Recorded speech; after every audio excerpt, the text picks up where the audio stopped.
C'était donc ça tout ce tintouin, les cris, le micro, d'accord. À mon avis, vous allez vite vous en lasser. Je ne lui prédis pas un grand avenir.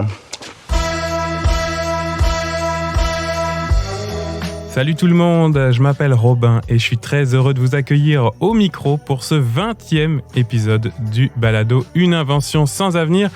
Le podcast qui vous prouve chaque mois que le batteur d'un groupe de métal et un fan de chansons françaises peuvent tout à fait créer ensemble un podcast très cool. Bon, pas un podcast de musique, cela dit. Une invention sans avenir, un regard très politique sur le cinéma, les séries télé et bien plus encore. Pas la musique donc, Raph. Hein. Non, mais j'ai très hâte qu'on lance un podcast de musique juste pour essayer de voir si ça marcherait. Franchement, moi aussi. Je l'écouterai. Putain, vas-y, prochain projet de l'année prochaine. Bon, avant notre pause estivale, on termine la saison 2 avec donc un 20e épisode consacré aux corps, les corps au cinéma. Et pour cela, j'ai convoqué une équipe de chroniqueurs et chroniqueuses qui ont préparé leur summer body. Alors, je vous rappelle la recette, hein, pour avoir un summer body, il faut avoir un corps et il faut que ce soit l'été et paf, summer body. Voilà, c'est pas compliqué du tout. Tout le monde en a un, c'est correct ? Yes, c'est bien. À commencer donc par Raph qui est avec nous, évidemment. Salut Raph. Ouais, salut Robin, ça va bien ? Ouais, ça va. Tu pensais qu'en me proposant de créer un podcast, on se rendrait à 20 épisodes comme aujourd'hui ? Bah écoute, non, je savais pas. Enfin, j'espérais, mais j'espérais déjà que tu me dises oui, parce que t'aurais pu m'envoyer chier, donc bon. Ça aurait d'ailleurs été raisonnable avec la vie que j'avais à ce moment-là. T'aurais peut-être déjà fini ta thèse, du coup. Ouais, j'aurais sûrement fini ma thèse. Tant de regrets. Beaucoup moins de fun dans la vie, fait quoi. En tout cas. Avec nous également Alice. Salut Alice. Salut Robin, salut tout le monde. Salut, hey, content que tu sois là pour cette 20e. Je pense que t'es la chroniqueuse la plus présente depuis le début du podcast. Ouais, très régulière, mais toujours avec grand plaisir. T'es presque en vacances, toi ? T'es déjà en vacances ? Ouais, presque. Hein, il reste encore quelques petits trucs de bac, de réunion, mais là, ça sent l'été quand même. C'est bon. On commence à traîner dehors, regarder les programmes dessinés en plein air. Yes. De la chaîne Kaleidoscope, Arcani est avec nous. Salut Arcani. Bonjour. Salut, des vacances pour toi ? Non, parce que mon métier n'a pas de vacances. On les prend quand on veut, mais on n'a pas de vacances. Il faut qu'il y ait des non-profs dans cette émission, sinon ça fait très entre-soi. Oui, c'est bien, pour la diversité. Et de la chaîne On se laisse la nuit, Elsa est avec nous également. Salut. Salut. De retour Elsa, ça fait très plaisir de t'avoir une deuxième fois. C'est bon, t'as adopté. Très honorée d'être là pour la 20e en plus. C'est Ben oui. On s'était cherché, on s'était imaginé peut-être un concept un peu spécial pour la 20e. Puis pas du tout, parce que... On n'a pas eu de bonne idée, alors quand il n'y a pas de bonne idée... Dans la dernière idée, c'était épisode 20, on va faire un épisode sur le vin. Heureusement, on l'a pas fait. Voilà. Et bien le concept. C'est ça. Au lieu de ça, on va parler donc de corps et cinéma. Ce que le cinéma fait au corps. Alors, c'est une question qui peut-être peut paraître un peu dérisoire au fond. Surtout quand on voit ce que le monde, vous savez, le vrai monde avec ces vrais ministres de l'Intérieur qui commandent des vrais flics avec des vrais flingues. Mm-hmm. Tout ça fait au vrai corps des vraies personnes avec une vraie impunité, tout ça.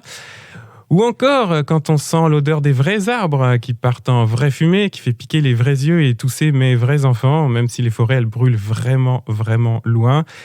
À cela, je réponds, et peut-être qu'on va répondre ça ensemble aujourd'hui, que le cinéma, c'est quand même un vrai truc. Hein.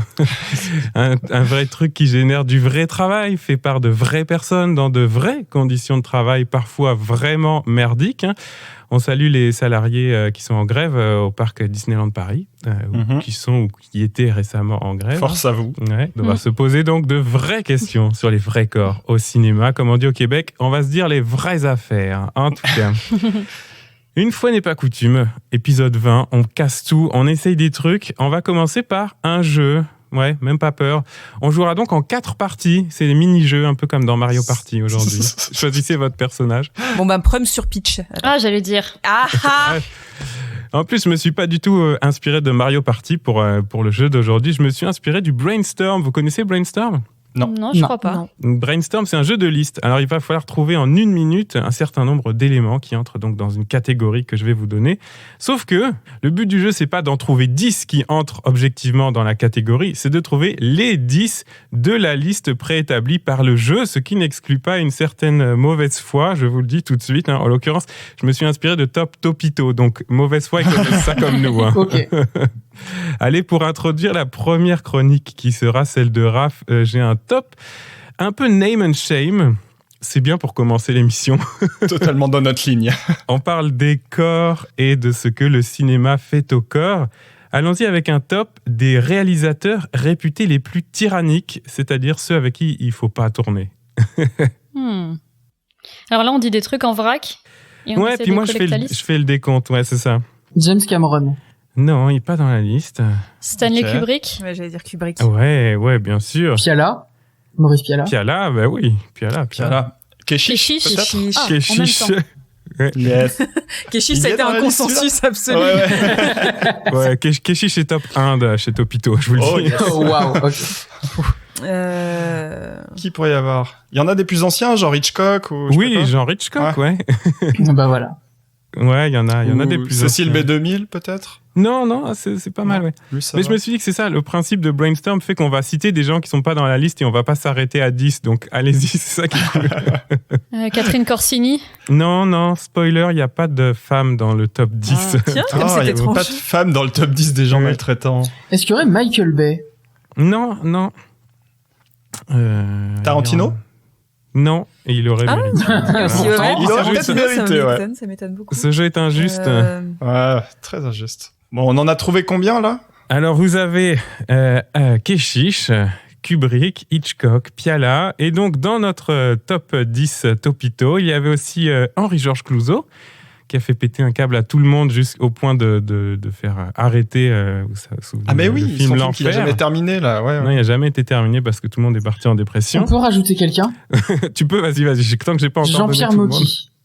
Oui, Jean-Pierre Mocky, effectivement, il est Ah, dans la bravo. liste. Bravo. Donc, il y avait Clouzot, il y avait Wong Kar-wai. Ah, je savais pas pour Wong Kar-wai. Ouais, j'ai pas le détail, mais bon, le top Topito, c'est un vrai top. Non, mais Vous si c'est un top chercherez, Topito, Il y aura les infos. la source est valide. hein. La science a parlé. Hein. non, Il est mais. réputé pour faire des tournages hyper longs, ça dure 4 ans, c'est pas jamais des très bonnes conditions, bon, je sais pas. Ok. Coppola notamment pour Apocalypse Now. Eh oui, bien sûr. William Friedkin était aussi dans la liste et Robert Bresson. Ah, mais oui, je voulais en parler de Bresson en plus. J'avais même pas pensé. C'est quoi les dossiers sur Bresson, tu connais? On en parlera. On en parlera. Oh là là. Oh, j'aime ça. Ça va être à toi. Donc, on le voit, ça manque pas les réalisateurs qui sont réputés tyranniques, abusifs. J'aime bien comme tu dis réputé, comme les journalistes quand ils disent accusé de harcèlement. Allégués. Bon, Allégué, ouais. c'est en bonne partie de ça que tu parles dans ta chronique. Raph, à qui appartiennent les corps des acteurs et des actrices? Et le point de départ de ma réflexion, je vous l'avais partagé sur notre Discord interne, c'était une vidéo que j'ai vue tourner sur Twitter, publiée par Arte début juin. Je vous lis la description parce que pour vous dire à quel point j'étais choqué de tomber sur ça dans mon fil. Ouvrez les guillemets. Je me suis enfoncé des côtes, j'ai eu une amygdalite, des égratignures au cornet. Quand Malcolm McDowell raconte son tournage avec Stanley Kubrick, cela nous donne un aperçu du perfectionnisme sans borne du réalisateur. Petit emoji caméra. Alors que personnellement, j'aurais bien mis un petit emoji caca ou poubelle, par exemple. Mais apparemment, la direction d'Arte en a décidé autrement. Ah, évidemment, il y a rien qui va. Et rien que perfectionnisme, en fait, moi, ça m'a fait péter un câble. C'est-à-dire, ça dit bien à quel point la critique française romantise vraiment ce qui est, en fait, de la maltraitance sur les tournages. Ah oui, normalement, un tournage parfait, personne s'enfonce des côtes, quoi. Oui, c'est ça. C'est pas être perfectionniste. Si t'es perfectionniste jusqu'au bout et aussi dans le soin que tu portes aux acteurs et aux actrices, en fait. Ouais, apparemment, ça entrait pas dans les cadres de son exigence. Ah bon. On va savoir pourquoi. Mais ouais, on a vraiment rien à carrer, en fait, de la santé des acteurs quand on dit un truc pareil, quoi. En amorce de la vidéo. Et en plus, la vidéo encore pire parce que il commence bien sûr par nous dire que chaque film de Kubrick a révolutionné le cinéma, histoire de bien poser le truc en mode, oui, il y a de la souffrance, mais vous inquiétez pas, c'est pas pour rien, hein, quand même. Et puis après, c'est en mode petite musique de jazz douce, photo en noir et blanc, et là, ça affiche un texte sur l'exigence maladive de Kubrick avec des formules du type, je cite, « Il va jusqu'à éprouver physiquement et psychologiquement ses acteurs pour obtenir ce qu'il veut. » Ce qui est ultra toxique, en fait, hein, tout simplement. Vous voyez vraiment pas le problème quand vous écrivez ça? Il vous faut des comparaisons? Ok. Alexandre Benalla, un comédien tellement investi dans son rôle de policier qu'il va jusqu'à éprouver physiquement des gens au hasard dans la rue. Émile Louis, un passionné qui assume son jusqu'au-boutisme. Bon, on pourrait en faire d'autres. Le truc d'Arte, là, je trouve qu'ils confondent tout, en fait. C'est-à-dire, tu pourrais bien dire, il y a des actes qui sont limite criminels et il y a l'art à côté, mais eux, non, ils font un seul pack avec tout ça. Et du coup, ils confondent le sens du détail historique, donc c'est-à-dire le vrai perfectionnisme au travail de Kubrick, parce qu'effectivement, il était réputé pour ça, le nombre de prises, qui est déjà un indice qu'on commence à dériver vers quelque chose de pas cool quand on est à plus de 100 pour une seule scène, et des actes de pure violence, en fait. Et Kubrick n'était pas à son coup d'essai puisqu'il aimait lui-même faire des analogies militaires. Il disait notamment, si Napoléon n'avait pas dirigé ses troupes de façon précise, il ne les aurait jamais menées dans la bonne ville le bonjour.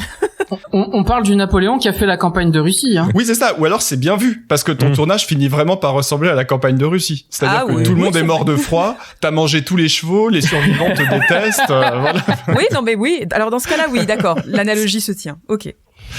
D'ailleurs, de ce qu'on sait, ça devait être à peu près l'ambiance des derniers jours de tournage de Shining. Je rentre pas dans le détail, vous chercherez, mais enfin voilà. Et encore, voilà, bon, on pourrait citer plein de problèmes, hein, notamment Shelley Duvall qui joue la mère donc dans Shining, qui en a subi pas mal aussi. Elle est pas du tout dans la vidéo, mais voilà, elle était dans un tel état de stress après le tournage, et ça stress volontairement produit par le réalisateur, hein, que en fait elle a fini par développer des troubles psy assez graves. Donc comme quoi, en fait, c'est pas seulement physique, c'est aussi psychologique la maltraitance sur les tournages. Et ça peut faire des carrières qui changent abruptement. Elle a quasiment pas tourné pendant 20 ans après ça, quoi. Ouais. Alors, vous inquiétez pas, je vais pas juste multiplier des anecdotes glauques, hein, c'est pas le but. C'est pas non plus le but de dire on cancelle tout, on cancelle Kubrick, même si, bon, en vrai, on cancelle tout. Mais voilà, je voulais juste me poser un peu la question de comment on doit réagir face à ce genre de cas, et comment bien en parler dans la presse, dans la média et dans la critique.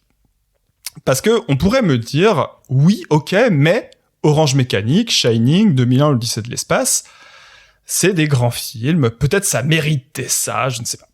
Et en vrai, là c'est la hot take problématique, je pense qu'on pourrait se poser la question. C'est rétrospectivement, est-ce que ça vaut le coup d'accepter un certain degré de violence si ça aboutit à des chefs-d'œuvre intemporels? Vraie question morale. Alors évidemment, on a envie de répondre que non, parce que ici on condamne les violences. Est-ce que vous condamnez les violences, Raphaël? Moi, je condamne les violences. Ah bon? Non, je condamne les violences sauf contre les commissariats. Mais en fait, ce qui m'a fait douter, c'est que parfois même les acteurs finissent par y trouver du sens. Et Duvall et McDowell que je citais, ils ont énormément souffert, mais quand on leur pose la question, ils disent que effectivement, ça a permis de rendre les films excellents et qu'ils sont fiers du résultat. Et cette parole, spontanément, elle dérange, mais on peut essayer de l'entendre.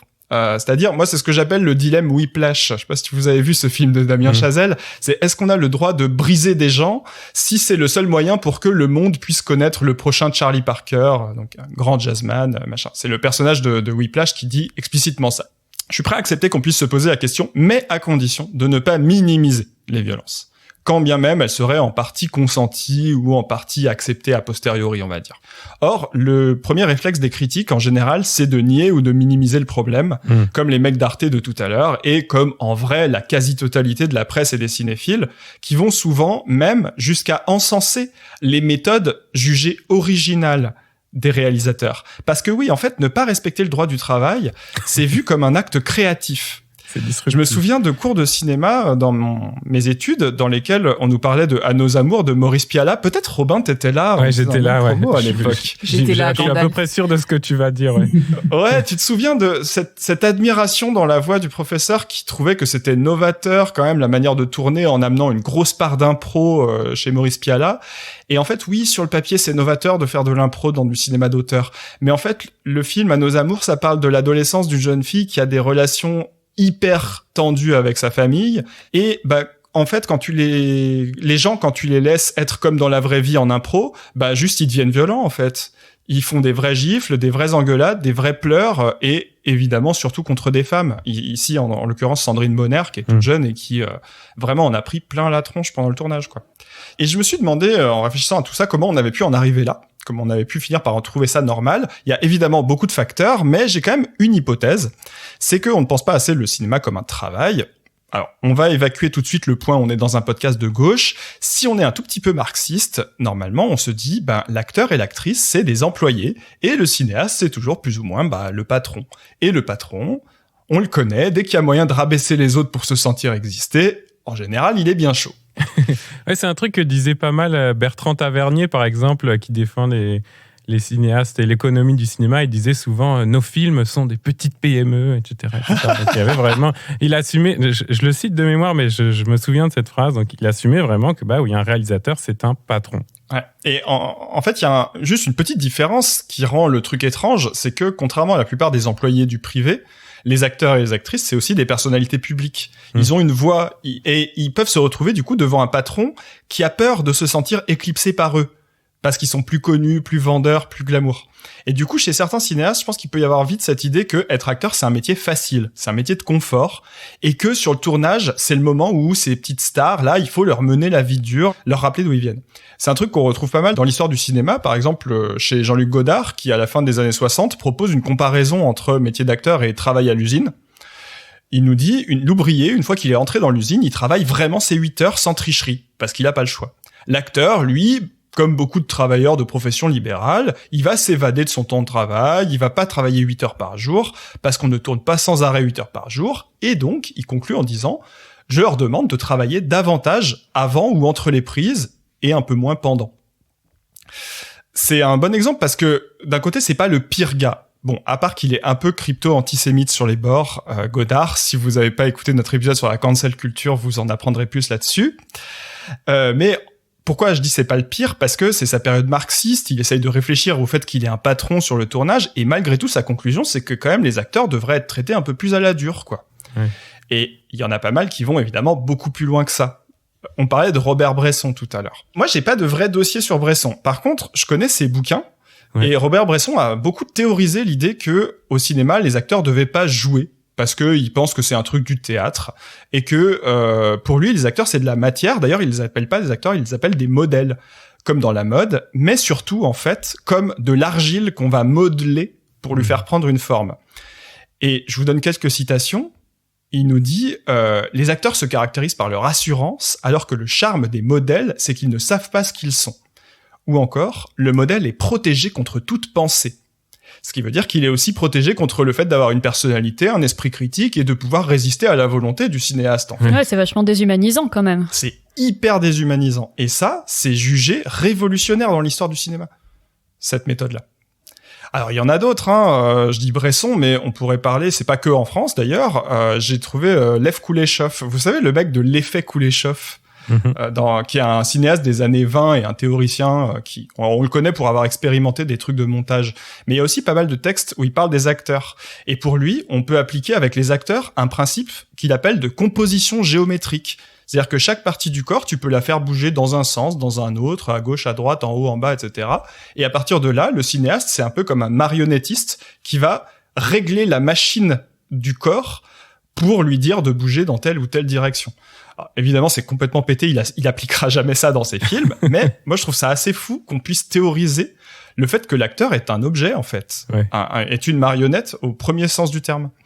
Et en fait, dans la tradition un peu cinéphile qui vise à trouver que les acteurs c'est une partie négligeable du travail et qu'on peut les maltraiter, je pense qu'il y a peut-être un peu de reste de ces théories-là très anciennes de l'histoire du cinéma.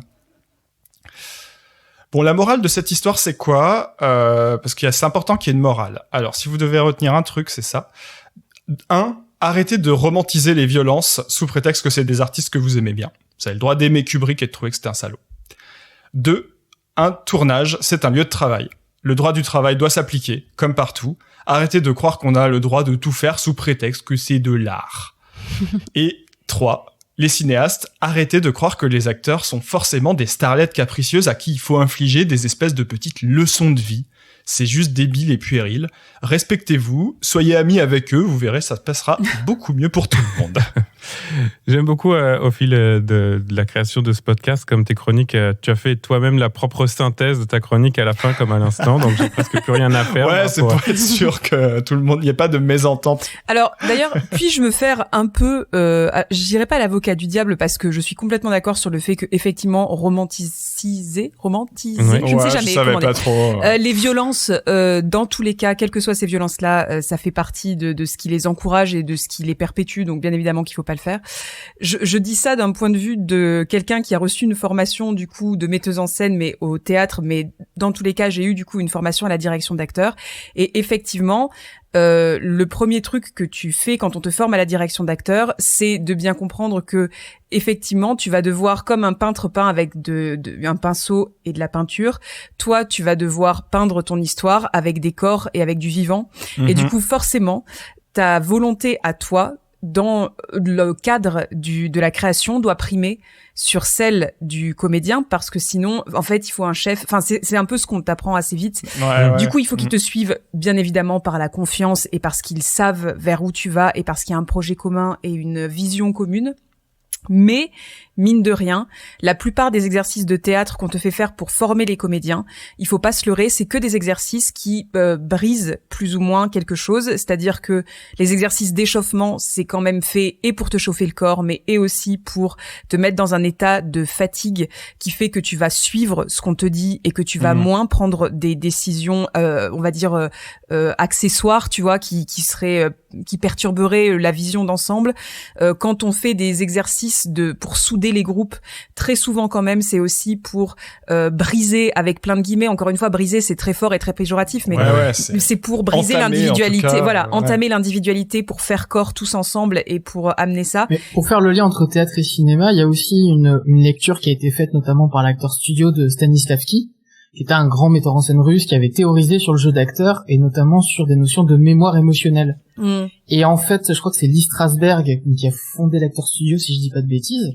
Lui, il a poussé le truc en disant tu dois vraiment revivre les événements quasi traumatiques de ta vie pour pouvoir rejouer. Alors, bah non, on parle de mémoire émotionnelle. Juste, t'as été triste, comment la tristesse se manifeste chez toi physiquement. Ouais.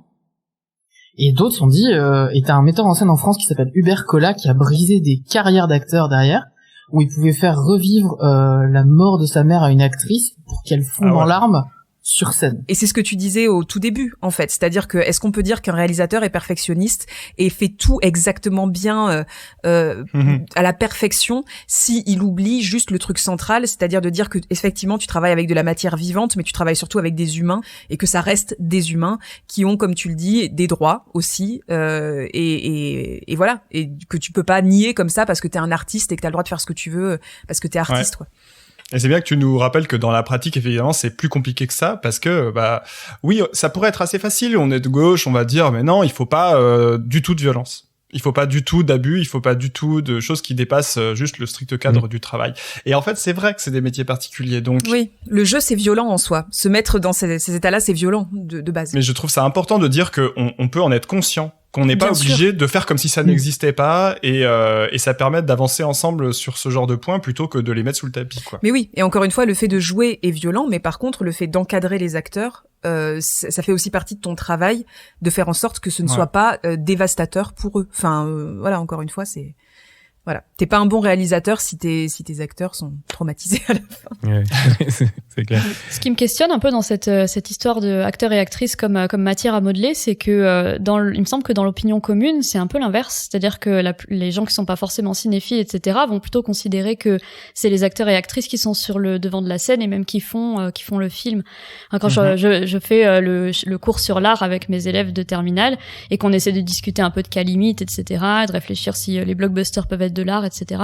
Pour les élèves, c'est toujours le cas parce que ces films sont portés par des acteurs et actrices et que les émotions passent par les personnages et que comme s'ils étaient au premier plan et pas du tout comme s'ils étaient de la matière. C'est-à-dire que j'ai déjà des élèves qui m'ont dit, de toute façon, c'est les acteurs et actrices qui font l'art dans le cinéma. Et c'est un fantasme très bourgeois. Le truc du peintre.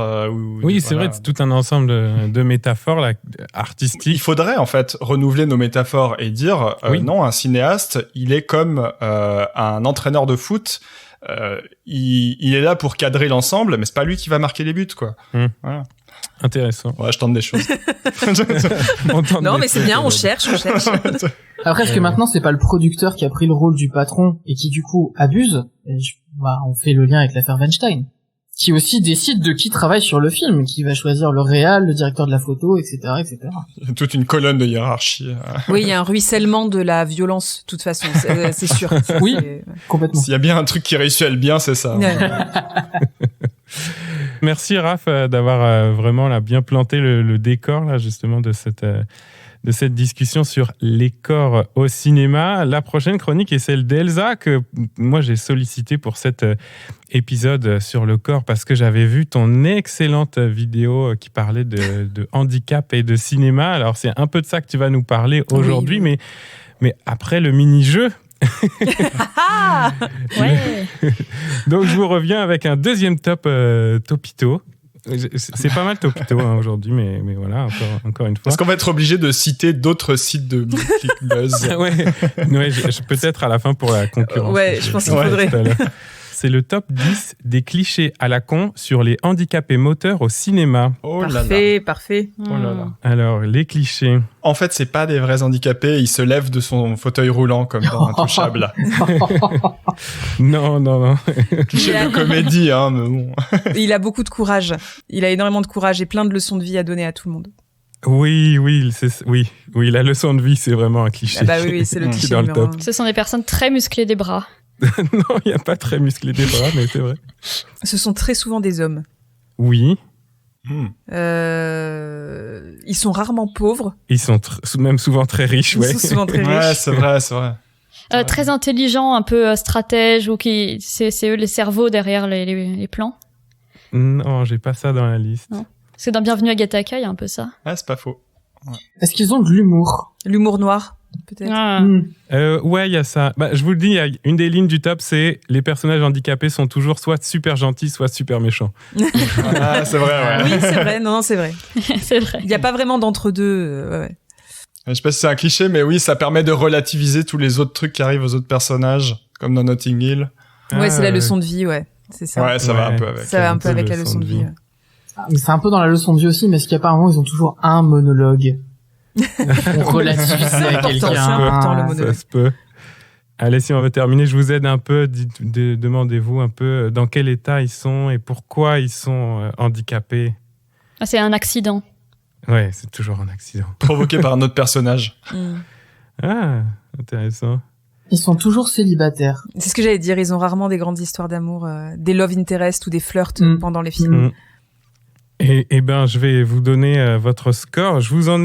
C'est vrai que c'était des catégories un peu plus floues, là, un peu plus diffuses. Okay. Là, on va voir. Moi, j'en ai coché 5. Vous allez me dire si ensuite vous voulez débattre un peu. Dans la moyenne. J'ai coché. Donc, les personnages handicapés sont toujours soit les super gentils, soit des super méchants. Les handicapés sont très très riches dans les films. Ok. Ces personnages sont handicapés à cause d'un grave accident tragique. Et puis, donc, les handicapés sont le plus souvent l'occasion d'une bonne leçon de vie. Les personnages handicapés au cinéma sont le plus souvent des hommes. Je vous donne donc les 5 clichés qui restaient, puisque vous avez 5 points.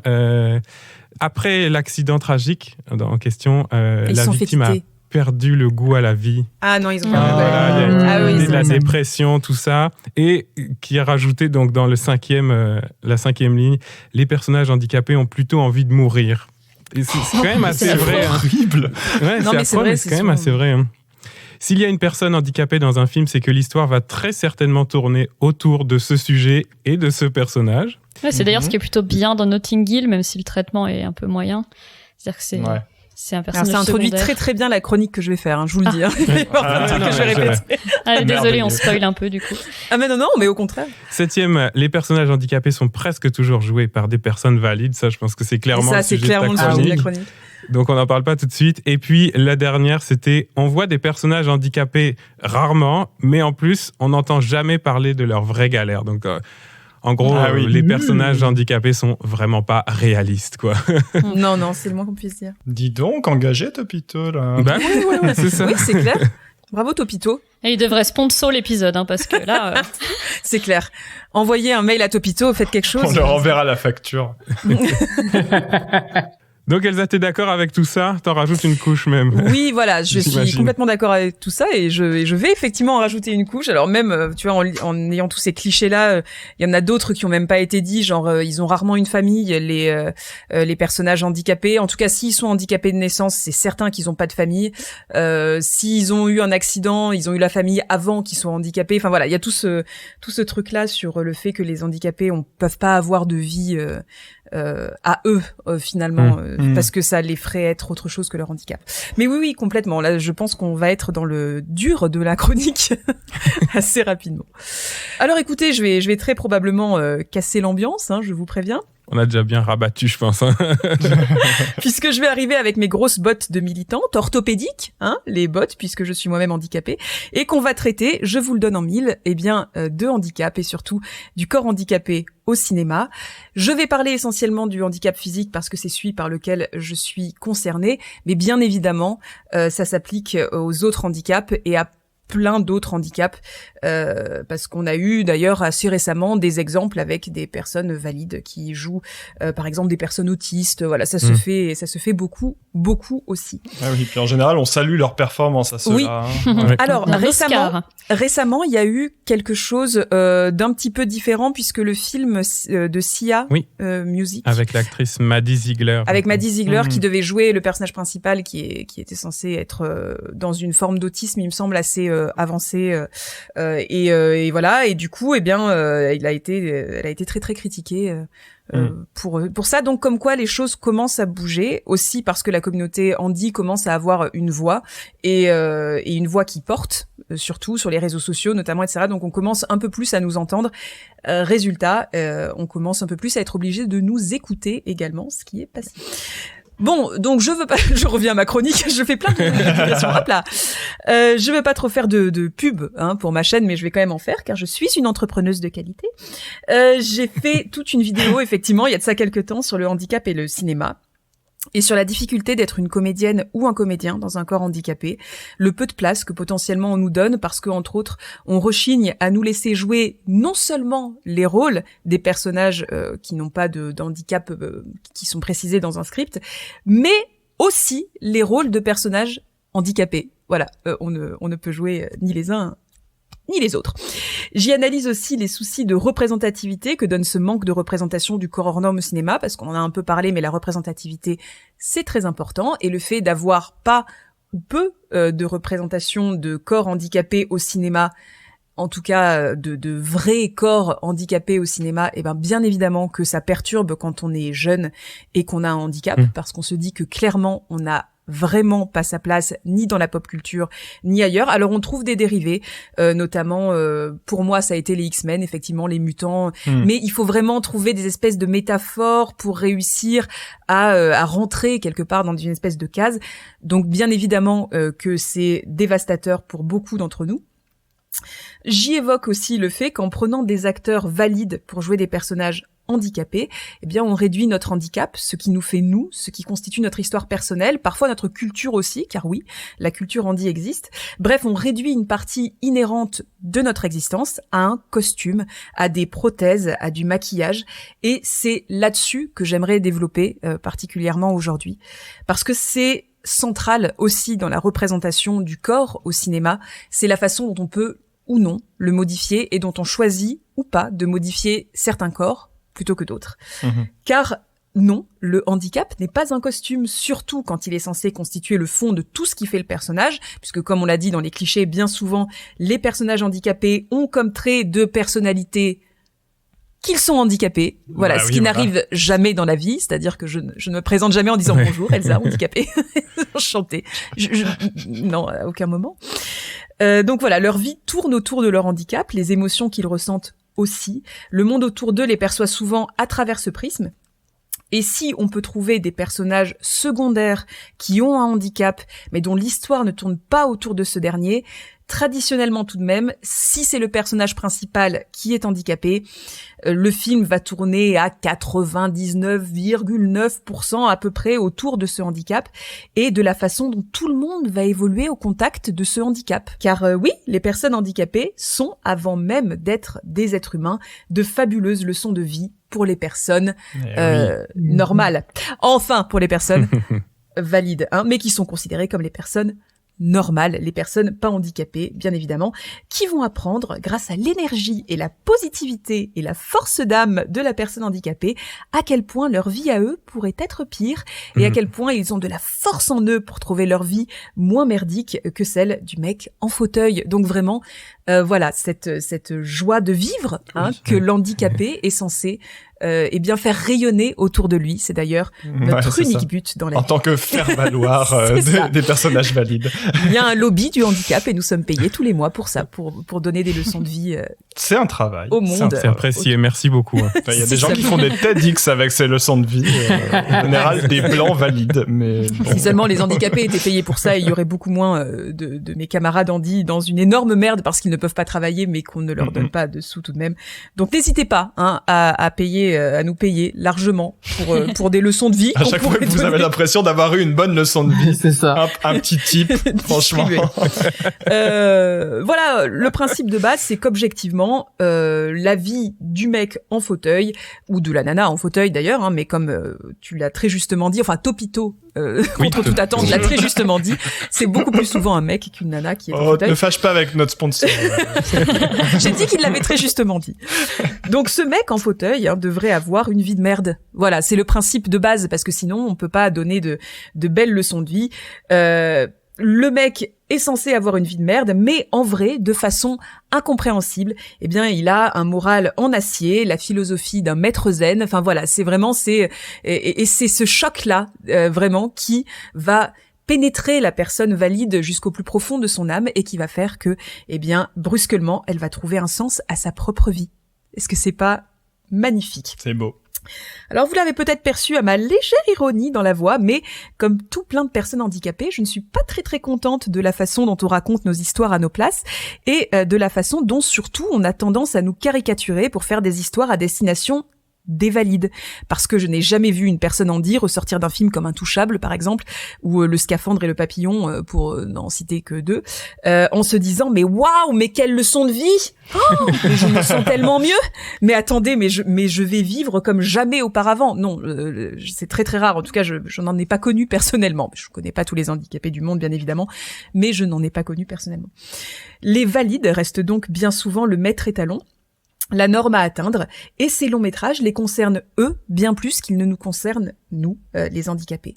Et pour couronner tout cela, eh bien très souvent, comme tu l'as dit très justement Alice, d'autres valides félicitent les valides qui ont joué des personnages handicapés, parce que du coup on estime que c'est vraiment pas facile de jouer le jeu handicap, et c'est déjà un genre de tour de force en soi.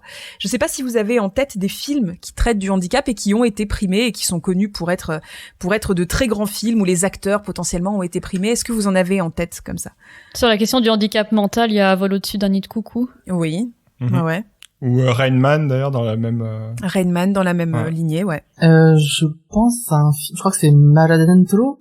Oui, Mar Adentro, oui. ouais. Javier Bardem il ne peut plus bouger à part sa tête. C'est ça. Ouais, tout à fait. Il y a ça, effectivement. On peut citer aussi, Intouchable, voilà. Ouais. Ah, il y a eu le biopic de Stephen Hawking. Oui. Super récemment. Ah, c'est vrai, oui. Une histoire, une brève, j'ai plus histoire le du titre. temps, une fantastique histoire du temps, une brève histoire du temps, je ne sais plus. Ouais. C'est avec Eddie Redmayne, c'est ça? Oui. Oui. On pourrait citer aussi Elephant Man, d'ailleurs, de Lynch, de Rouillé d'os aussi, effectivement, Le Scaphandre et le Papillon, La Famille Bélier. Bon, il y en a énormément des films sur le handicap et qui sont joués plus ou moins par des personnes valides, exception notable pour Le 8e jour. Oui. Si on parle série, dans Hawkeye du MCU, le personnage c'est vrai. Echo, si je me trompe pas, ne parle que par langue des signes, et l'interprète parle vraiment que par langue des signes. Oui, je crois que c'est une actrice sourde. Ouais, dans les séries, il y a de toute façon une amélioration petit à petit de ces choses-là, parce que encore une fois, les personnes handi commencent à parler et commencent à dire mais attendez, pourquoi est-ce que vous prenez une actrice par exemple valide et vous lui apprenez la langue des signes, alors qu'il y a des actrices qui connaissent la langue des signes, qui sont sourdes et qui ont besoin de travailler aussi. Pourquoi est-ce que vous ne prenez pas une actrice qui est déjà concernée par le problème et qui, enfin, voilà, c'est une vraie question que les personnes peuvent de plus en plus poser. Et du coup, je pense que la situation... Parce que ça cancelle la carrière des acteurs valides. Bah oui, bien évidemment. Mais en tout cas, c'est intéressant de penser à ça, de penser à tous ces... Alors, les séries on a un peu moins ce retour-là, mais dans les films, en règle générale, et je crois que c'était toi, Alice, qui le disait, effectivement, les acteurs valides sont très souvent primés. Le film en lui-même, en tout cas, est très souvent primé quand on a une histoire autour du handicap. Ça a été le cas d'à peu près tous les films qu'on a cités là, Elephant Man, Intouchable, De Rouillé d'os, Scaphandre et le papillon, tout ça, La famille Bélier. Oui. C'est des films qui ont été globalement encensés par la critique. Et c'est intéressant parce que dans beaucoup de ces films, eh bien, nous, la communauté handicapée, nous n'y figurons pas. Non seulement ces histoires ne sont pas faites pour nous, mais en plus, nous n'y avons aucun rôle. Car les rôles d'handicapés sont joués par des valides. Et cette pratique-là, de faire jouer un rôle d'handi par un comédien ou une comédienne valide, ça porte un nom. Ça s'appelle le creeping up. Un valide va prendre des accessoires et imiter un handicapé, essayer de contrefaire sa façon de se tenir, sa façon de parler, sa façon de marcher. Tout ça, c'est le creeping up et le résultat est souvent encensé par la critique. Et ce qui est particulièrement intéressant là-dedans, c'est le fait que le handicap soit réduit à un costume. Voilà, c'est intéressant même d'un point de vue philosophique parce que aux yeux de tout un tas de valides, c'est cela qu'est le handicap. C'est un costume. Si une personne est sur un fauteuil roulant, on va voir essentiellement le fauteuil roulant. Si une personne a une béquille, on va voir essentiellement la béquille. Une malformation quelconque, eh bien, on va voir surtout la malformation, etc. Et c'est comme ça. Le corps handicapé raconte une histoire aux yeux du spectateur, handicapé ou valide d'ailleurs, parce que c'est pas parce qu'on est handicapé qu'on échappe forcément à cette façon de percevoir les gens qui nous entourent. Encore une fois, le fait d'avoir cette chronique-là, ma vidéo, mais même le fait d'avoir des discussions autour de ça, c'est pas à charge, bien évidemment, contre les personnes valides, parce que, ma foi, on est valide, on est handicapé, on n'y peut pas grand-chose globalement dans la vie. Et les personnes handicapées ont elles-mêmes parfois un regard complètement faussé sur d'autres personnes handicapées. Encore une fois, c'est pas parce qu'on est handicapé qu'on est parfait et qu'on ne dit jamais aucune connerie et qu'on a une parole d'or sur tout ce qui concerne le handicap. Vraiment, je tiens à le répéter. Le corps hors norme, globalement, en tout cas, raconte une histoire aux gens avant que la personne qui habite ce corps ne puisse raconter la sienne. Et c'est ce que prouve cette pensée commune qu'on peut jouer le handicap. Voilà, quand un valide feint d'être dans un fauteuil roulant pour jouer une personne handicapée, il ne joue pas la personne handicapée en réalité. Il joue le handicap que porte cette personne. Et la différence a l'air hyper fine, mais je vous assure qu'elle change tout au final entre jouer un costume et jouer un être humain. Vous voyez ce que je veux dire. Très bien, ouais. Et à cela, très souvent, on nous rétorque que le cinéma, eh bien, c'est de la fiction, et ce n'est pas un documentaire, avec la fameuse phrase qui revient très souvent, je ne sais pas pourquoi cette phrase-là revient très souvent, mais je l'ai entendue un nombre incalculable de fois, il faut pas être cosmonaute pour jouer un cosmonaute. Et oui, effectivement.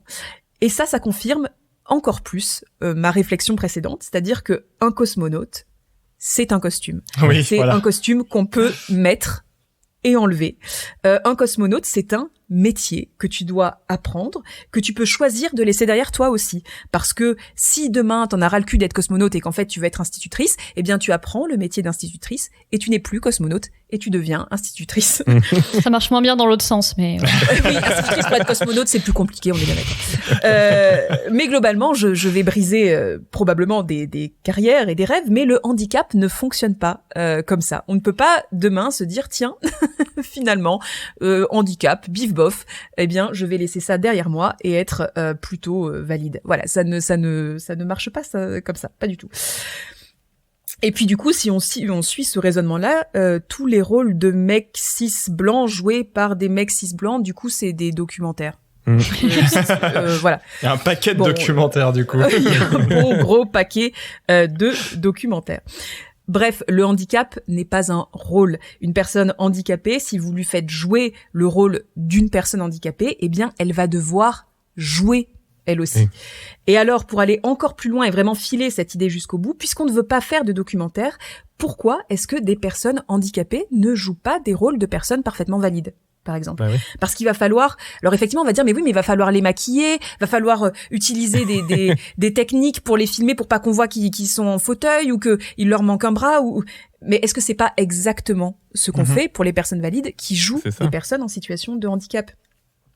Pourquoi on le fait pour des valides qui jouent des handicapés et pas l'inverse? Pourquoi est-ce que ça semble moins choqué dans un sens que dans un autre?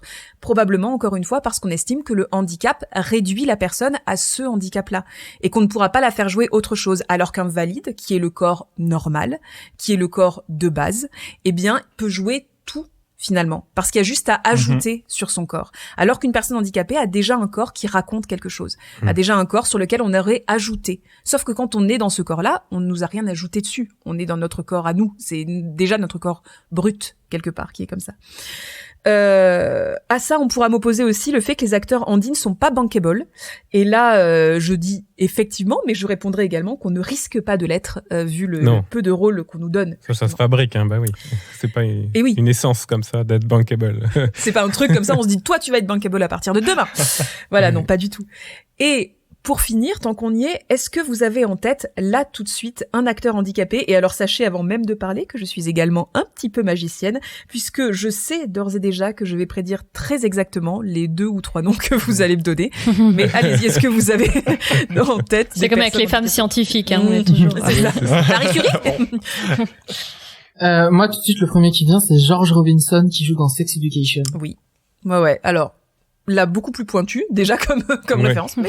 on est dans un podcast. Commence par là, d'accord. Ok, moi je vais dire la réponse à laquelle tu t'attends, qui est probablement en haut de ta liste, Jamel Debbouze. Bien évidemment, Jamel Debbouze. Ah, moi aussi, je vais répondre à tes attentes, je vais dire Peter Dinklage. Bien évidemment. Oui. Non, mais c'est sûr. Oui, bien évidemment, Jamel Debbouze, Peter Dinklage. Mimi Mati, voilà, très très bien aussi. Donc éventuellement, de temps en temps, selon la génération, on a effectivement aussi Pascal Duquesne, qui est celui qui joue dans Le 8e jour. Mais appelé plus communément l'acteur trisomique dans Le 8e jour, hein, puisque c'est très rare que les gens se souviennent de son nom et de son prénom. Effectivement, Mimi Mati. Des fois, on peut sortir Anwar Toubali aussi, qui est l'acteur des Kaira. Oui. Il y a Gaëtan Matarazzo aussi, l'acteur de Stranger Things, qui est atteint de dysplasie cléidocrânienne, me semble-t-il. J'espère ne pas écorcher le nom, mais il me semble que c'est ça. Parfois, on a Alexandre Philippe aussi, qui est le créateur notamment de la Lazy Company, qui est une excellente série par ailleurs. Oui, mais... je cherchais son nom. Voilà, et ben c'est lui. Mais bon, voilà, on retombe beaucoup globalement sur Jamel Debbouze, Peter Dinklage, Mimi Mati éventuellement. Ou alors on va penser à justement, on parlait des leçons de vie et tout ça, mais à des gens qui sont devenus handicapés, mais qui étaient acteurs avant de l'être, comme Michael J. Fox, qui est maintenant un grand porte-voix du handicap. Tout à fait, mais il avait déjà eu sa notoriété avant. Mais oui, effectivement. Ouais. Je crois que c'est Arletty qui est devenu aveugle sur la fin de sa carrière aussi. Oui, il me semble aussi, ouais. Oui. Mais en tout cas, voilà, on va penser plutôt à des acteurs bankable. Et du coup, si on prend Jamel Debbouze, Peter Dinklage, éventuellement Mimi Mati, bon voilà, ça fait 3. Ça fait pas beaucoup. Le spectre sur une est large, mondiale. c'est ça. Non, puis les autres, on cherche un peu le nom, on se dit putain, comment il s'appelle déjà Oui, il y a Vern Troyer que tout le monde appelle Mini-moi, alors qu'en fait, il a une carrière. Oui, c'est ça. Ils sont souvent cantonnés à un rôle, quoi. Et en même temps, vous savez ce que ça raconte, ça? Eh bien, ça raconte que, oui, ça existe, les acteurs handicapés qui jouent des rôles hors de leur handicap, et que si on leur en laisse la possibilité, eh bien, des corps handicapés peuvent jouer autre chose, peuvent tout jouer, en fait, comme n'importe quel corps. Il faut juste voir au-delà du costume et s'intéresser à l'humain en dessous, à l'acteur qui peut jouer, et je dirais même qui veut jouer, comme n'importe quel acteur, et à sa voix, qui, bien que contenue dans un corps handicapé, est aussi valide que celle de n'importe qui. Ouais, c'était vraiment intéressant. Et puis, je pense qu'on a tous eu plein d'idées. Là, moi, j'ai pris des millions de notes pendant ta chronique, donc on va pas en parler pendant 40 minutes. Puis tu reviendras. Très bien. Dans le podcast. Mais non, il y a plein de choses qui résonnent aussi avec ce qu'on a dit auparavant, notamment quand on parlait de l'acteur studio et tout ça, et des méthodes de jeu, d'acting, quoi. Il y a quand même un gros paradoxe qui est qu'effectivement, le méthode acting et l'acteur studio, c'est un peu ça a évolué là, mais c'est quand même un peu la base du cinéma classique hollywoodien. Et en fait, autant je peux me rappeler de la tristesse pour jouer de la tristesse, mais je peux pas me rappeler d'un handicap pour jouer un handicap. Donc, on voit aussi que là, il y a une ligne de comparaison qui fonctionne pas, quoi. Comme quand tu dis c'est un costume ou c'est un métier, ça s'apprend ou pas. Oui, c'est-à-dire je peux pas me souvenir d'avoir été handicapé si je l'ai pas été. Et puis c'est pas quelque chose qu'on peut apprendre dans son corps. On peut pas apprendre dans son corps ce que c'est que d'être dans un fauteuil roulant si on l'a pas été à un moment ou un autre de sa vie. Et oui, je pense que c'est la grande différence effectivement entre le costume et le vrai ressenti et l'expérience. Et malheureusement, les acteurs handicapés, enfin les personnages handicapés reposent à 99% sur leur costume, en fait. Et puis même les acteurs valides qui vont jouer en fauteuil, au final, ont très peu de scènes en mouvement. Oui. Si on regarde bien, je pense à la série qui se passe dans Superstore. Oui. Où il y a un personnage en fauteuil roulant l'acteur est valide. Et en fait, ils bougent quasiment pas. Les mouvements qu'on leur autorise très souvent, c'est c'est dans des scènes difficiles ou au contraire dans des scènes drôles comme on a dans Malcolm par exemple pas mal. Oui. C'est des scènes dans lesquelles ils vont tomber de leur fauteuil par exemple pour les personnes en fauteuil. Ouais. Et là par contre, c'est une scène où on peut voir du mouvement avec un acteur valide qui mime le fait de ne pas pouvoir se relever tout seul ou de ce qui en soi et peut être hyper insultant selon la façon dont c'est fait et puis surtout est très souvent parfaitement pas accurate à aucun moment, tu vois, pas réaliste, pas. Ouais. Tiens, je vais me faire l'avocat du diable, mais c'est toi qui as commencé tout à l'heure à la fin de la chronique. C'est bien, faites l'avocat du diable. Ouais, C'est cancel. C'est ma spécialité. Je fais tout à fait faussement parce que j'ai un peu une idée de ce que tu vas répondre, mais un argument qu'on entend quand même souvent, c'est bah oui, mais on prend un acteur valide parce que on peut lui faire jouer les scènes où le personnage était encore valide ou des scènes où il s'imagine encore valide, parce que quand c'est des biopics par exemple, le personnage n'est pas tout le temps en fauteuil. Quand c'est le scaphandre et le papillon, là, tu m'as donné cet exemple-là, il y a une petite scène au début où on le voit s'effondrer, donc il faut qu'il soit debout, le voit sinon assis. il peut pas s'effondrer. C'est vrai, qu'on le voit assis dans la voiture. Je me souviens même pas. Voilà. Donc, Bon, là, ça marche moins bien. Bon, là, ça marche pas. C'est quoi les bonnes réponses à cet argument, Elsa, si tu... C'est ça ma question, plutôt. Je le dis sans naïveté. La bonne réponse à cet argument-là, c'est de dire que c'est aussi laborieux, en tout cas à voir pour quelqu'un de concerné, de voir un valide jouer un handicapé, que probablement de voir un handicapé jouer un valide. Laborieux dans le sens technique aussi, finalement. C'est-à-dire qu'une personne handi ne va pas avoir la sensation que va avoir une personne valide dans ses pieds quand elle va être debout. Pour autant, je pense qu'il y a moyen de faire croire à un spectateur qu'une personne qui est assise est en réalité debout par rapport à des échelles de plans, par rapport à plein de choses. On a bien vu qu'on pouvait faire paraître des acteurs plus petits. On a forcément l'exemple absolu du Seigneur des Anneaux qui avait basé énormément de bonus dans ses DVD pour faire voir comment est-ce qu'ils avaient réussi à faire des échelles de plans dans plein de scènes pour faire croire que les hobbits étaient plus petits que Aragorn et que Legolas et que Gandalf était plus grand que machin. Enfin, il y a plein de techniques qui sont vraiment, on déploie des trésors d'imagination et d'inventivité quand il s'agit de faire l'inverse, en fait. Donc il y a aucune raison que ça ne fonctionne pas de l'autre côté. Est-ce que ton argument c'est du coup ça va faire des making-of un peu drôles? En tout cas, grâce à ces making-of d'un côté comme de l'autre, on sait que c'est possible. On sait qu'il y a des gens dont c'est le métier en fait de réussir à donner ces illusions-là au cinéma.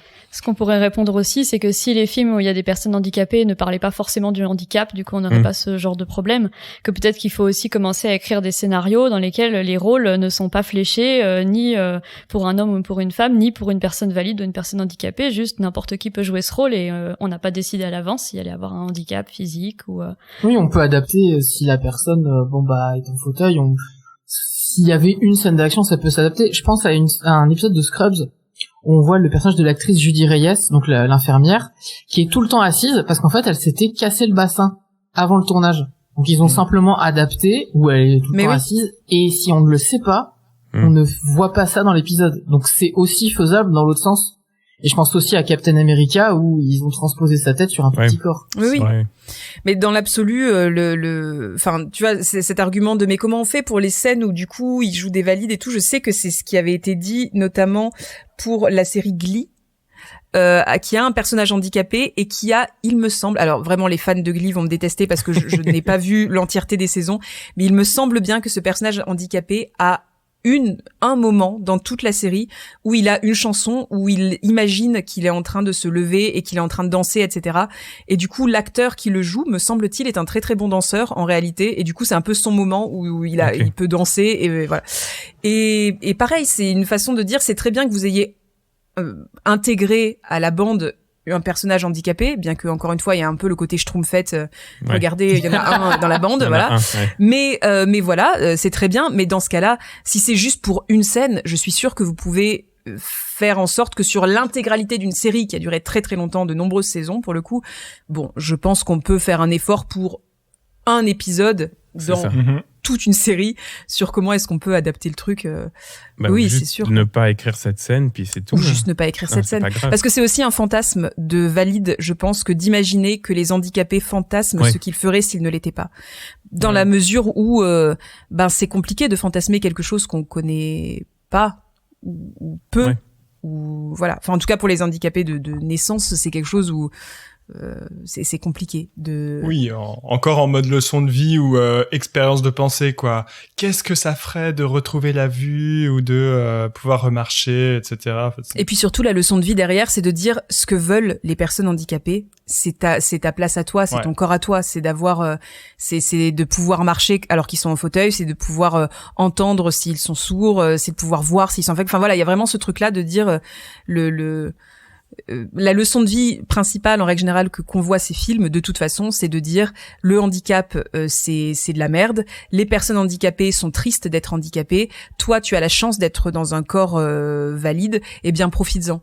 Ce qui n'est pas du tout alors attention, c'est quelque chose qui peut effectivement être le cas pour des personnes handicapées, le handicap étant difficile par essence, il y a plein de moments où tu préférerais avoir un corps valide, mais la façon dont c'est potentiellement fantasmé, c'est quelque chose de très très, enfin c'est une vision très très valide des choses, et en plus de ça, toutes les personnes handicapées ne fantasment pas un corps valide, pas du tout. On fantasme une société dans laquelle nos corps seraient tout aussi valides que les corps des personnes qui n'ont pas de handicap, ça oui.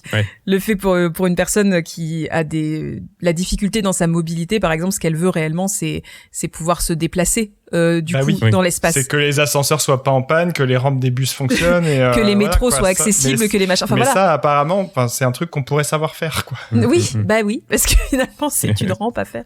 Oui, donc c'est plus ça. Donc effectivement, dans les films qui traitent du handicap, il y a quand même beaucoup ce valid gaze. Je ne sais pas si c'est valide comme expression du coup, mais voilà, qui revoit le handicap en disant le handicap c'est avant tout de la tristesse, de la souffrance et des regrets. Je me demandais si on élargit un peu la question, qu'en est-il des réalisateurs et réalisatrices handicapés également? On a encore moins d'exemples. Enfin là, je sais pas. J'avoue, ouais.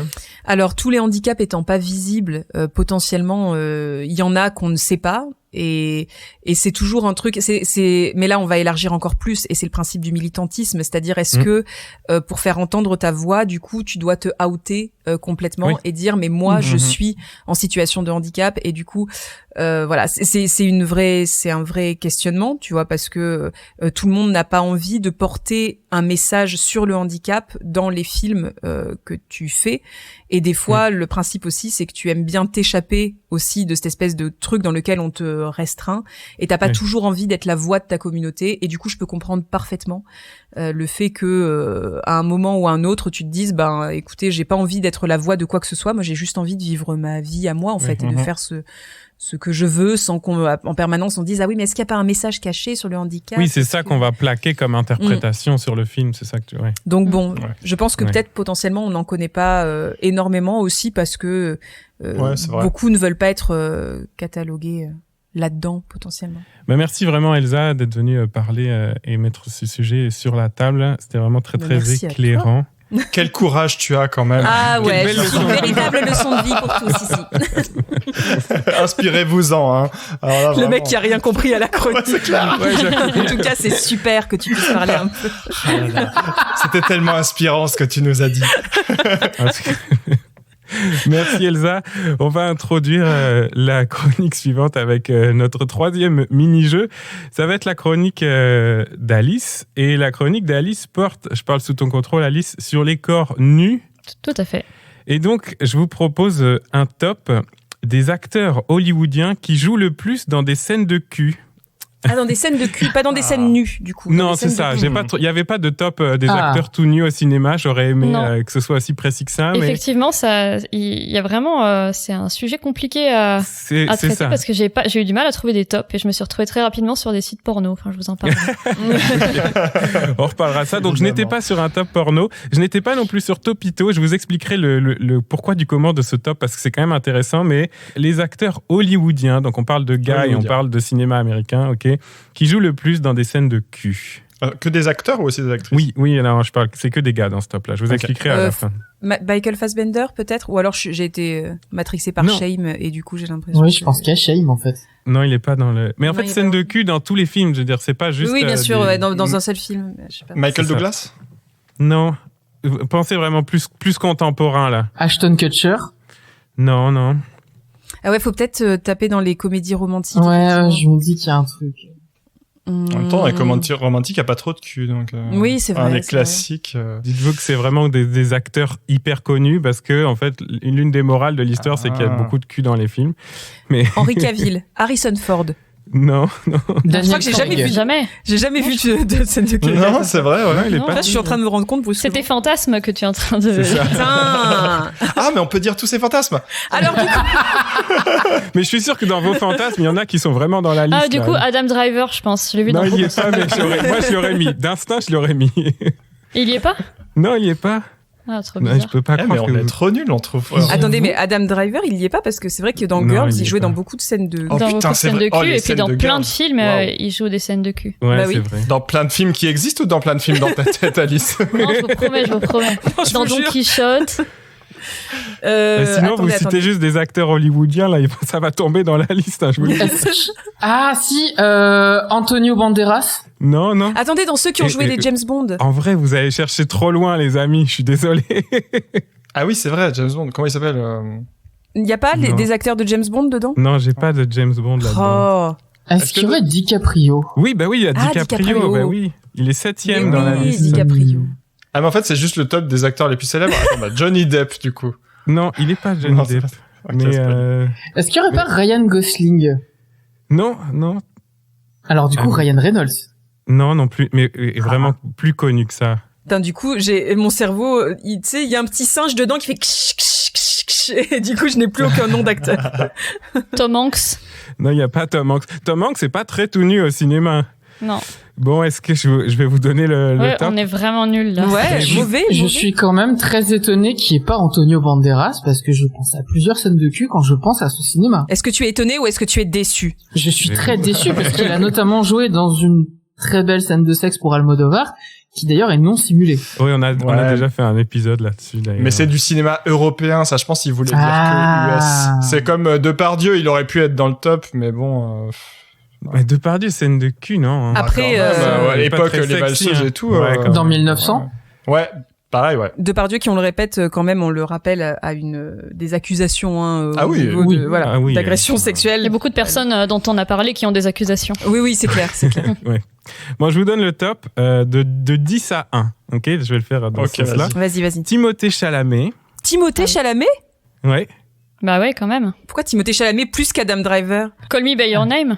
Oui, mais c'est un film, beaucoup, mais dans d'autres films, il a fait d'autres scènes de cul à part dans Colin Bayonet. Après, peut-être ce top n'est pas très objectif. Il n'y a pas eu d'études J'avoue. scientifiques derrière. Ah bah Je veux des chiffres. Détrompe-toi. Bah je vous fais la liste puis je vous explique tout alors. Donc Timothée Ok, Chalamet. c'est toi qui l'as fait en fait. Le 9, Tom Cruise. Le 8, Ben Affleck. Vous aviez Leonardo DiCaprio en 7. Et ensuite, Mark Wahlberg, Robert Downey Jr., Brad Pitt, Jake Gyllenhaal, Robert Pattinson et Keanu Reeves en Mais oui, Robert première Pattinson. position. Mais oui, Brad Pitt. Ah, on mais aurait Brad dû y Pitt. penser. Ben oui, c'est voilà, dense. Brad Keanu Reeves. Oui, Ah. Keanu Reeves en première position. Alors, En je vous explique premier la méthodologie, parce qu'il y a une méthodologie. Oh là, oui, d'accord, il y a des annexes. Oui, non, je suis pas sur Topito, là, on est sur du sérieux, hein, les amis.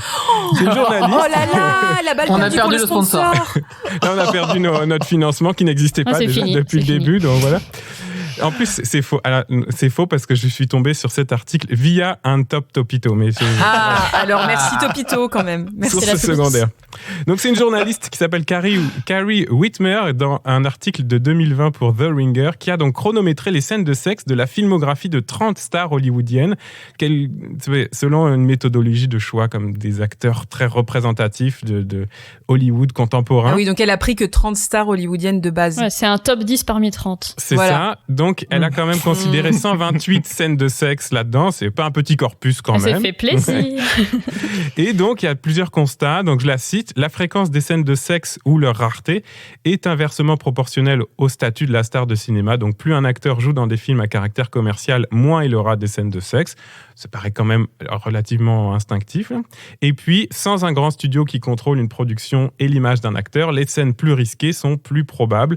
Donc, en gros, The Rock et Chris Hemsworth, par exemple, qui étaient dans les 30, et tous les acteurs Marvel au sens large ont peu de scènes de sexe, alors que Robert Pattinson, qui a fait aussi pas mal de films d'auteurs, Cronenberg, James Gray, et des films en Europe, Claire Denis, Werner Herzog, etc., il a plus de scènes de sexe aussi à cause de ça, parce que c'est pas des grosses productions. Après, il y en a aussi, c'est par rapport à l'âge, genre Brad Pitt, bien évidemment que, enfin, tu vois, il est quand même hyper bankable, mais il a joué dans tellement de films que, effectivement, tu te dis, Au bout d'un moment, ça tombe sur ça. Oui. J'ai le nombre, donc Brad Pitt, 39 films, 8 scènes de sexe, 382 secondes de scènes de sexe de Brad Pitt. Donc, c'est pas tant que ça. Je l'imagine avec son chrono. Top. Ouais, 392 secondes de sexe pour 8 actes sexuels, c'est pas énorme. Non, mais pour 39 films. Et c'est ça, donc la distinction qu'il y a entre donc un Brad Pitt avec presque 40 films dans sa carrière, en tout cas au moment de la comptabilisation, et Timothée Chalamet, 10 films, 5 scènes de sexe, là, 162 secondes. Donc là, il est quand même vraiment casté pour ça. Il est bien parti, lui. Ouais, attends, donc 10 films, 5 scènes de sexe, est-ce que ça veut dire qu'elle compte une scène de sexe par film, ou est-ce que c'est 5 scènes de sexe avec, ou parce que dans ce cas-là, au effectivement... total. Dans Call Me By Your Name, il y en a 3. Ouais, mais c'est quand même une bonne moyenne, tu vois, si tu compares avec... C'est vrai. Parce que Mark Wahlberg, je pense qu'il a fait des scènes de sexe que dans un seul film, Boogie Nights. Non, écoute, il y en a énormément, Mark Wahlberg. Vrai. Il y a 320 secondes de sexe dans la carrière de Mark Wahlberg. 42 films. Si t'as vu les 42 films de Mark Wahlberg, on en reparle. Allez, prochaine chronique. Ah ouais, t'aimes Mark Wahlberg? Tu peux citer tous les films de Mark Wahlberg?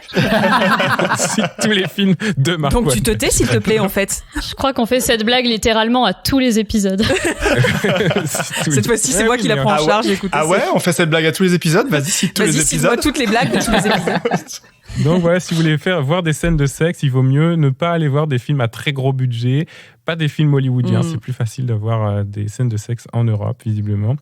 Et qu'en est-il des gens tout nus, donc Alice, puisque c'était quand même ça le but de ce jeu, c'était de teaser les gens tout nus. Oui, je voulais pas forcément vous parler de scènes de sexe parce qu'on l'a déjà fait dans un épisode assez récent, mais je continue un peu ma réflexion sur la nudité en général. Alors, je commence par une anecdote. Et une fois n'est pas coutume, je vais vous parler de Tom Hiddleston. Alors, il était au Graham Norton Show, qui est un late show anglais assez drôle.